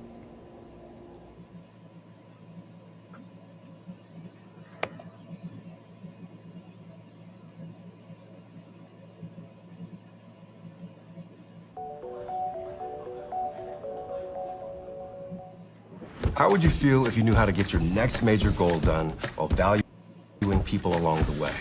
Let me break it down. We have to make a paradigm-shifting decision and be responsible for navigating the intended and unintended consequences of said shift. This would be an easy task if only, well, people weren't involved. But people are always involved in work that matters. So how would it feel if we could better predict behavior, avoid communication pitfalls, and build stronger and more meaningful relationships? I can predict we'd feel pretty great. When companies synonymous with innovation like Google, Comcast, and Microsoft needed to know how to grow their teams and organizational culture, they called our next speaker, Vanessa Van Edwards, best-selling author of Captivate. Hello, hello, friends. Oh, yes! I am so excited to be back with you here today. So here's my big idea for today. What if, with the people we care about, the people in our life, what if instead of trying to change them, we tried to honor them? And the science backs this up as well. So more and more research is finding that so much of our personality, our behavior, the way we act, is genetic, is wired into our DNA. At last count, they found that 35 to 50% of how we behave is genetic. Now, I learned this firsthand when I had my daughter. This is my daughter. She was born, thank you for that. She was born with personality. You know what I mean? Just oozing out of her fingertips. And it got me thinking, if we're wired for personality, when does personality kick on? When does it begin? And so I uncovered a fascinating study. So here's what they did. They took 3-year-old children and they asked their parents to rate them on their personality traits. So how extroverted they were, how friendly they were, how agreeable they were. And then they followed these children for 23 years. So 23 years, huge amount of data. When these children were 26, they asked them again to describe their own personality traits. And they found something amazing. The results were strikingly similar. In other words, our observed traits at 3 years old are the same as our reported traits at 26. This blew my mind because it hints at why we can't always change people or why changing people doesn't always work. Today, I'm going to talk about the 3 big traits of personality. These are fascinating because across and races, all have these traits. Now, I want to like you. Medium. Called this.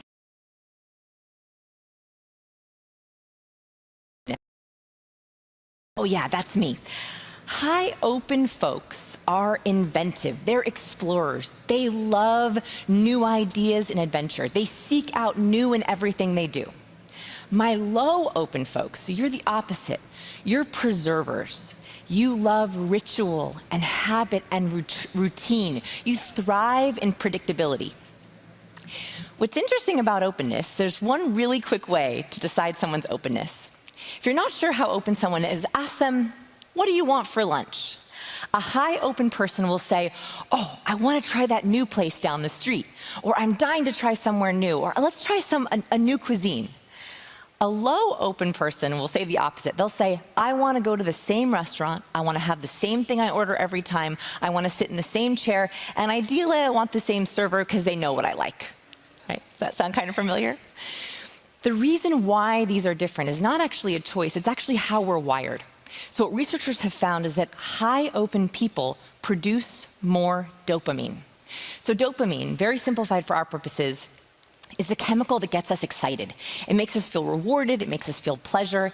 It also helps with our motivation. High open people get a huge burst of dopamine the moment they try something new. That's why they're always seeking it. The moment they try that new meal or that new class or that new lesson, they get a huge hit of chemical pleasure. Low opens produce less dopamine. So for them, there's less motivation for them to go seek out the new. They'd rather have something they can depend on, something they can rely on, something they can predict. And that's because our chemical responses are wired differently to new experiences. I want to give you another really quick way to know if someone's high or low open. Look at their calendar. So a high open person has lots of new things on their calendar. They have a new class and a new lunch and a new friend. At the beginning of the pandemic, all the high opens learned how to make sourdough bread. You know, they were the ones who wanted to learn how to make sushi and mosaic and learn how to tile and learn how to speak French, right? High opens feel like they are winning at life when they have lots of new things on their calendar. Low opens have the opposite. Low opens, their calendar looks completely different. They have the same class every Sunday at 12 o'clock. They wear the same shoes and the same leggings, and they park in the same spot, ideally. Taco Tuesday, someone has a knowing laugh, I love it. Taco Tuesday is every Tuesday. Date night is every Thursday. And of course, they have to schedule in fun. Right? Right.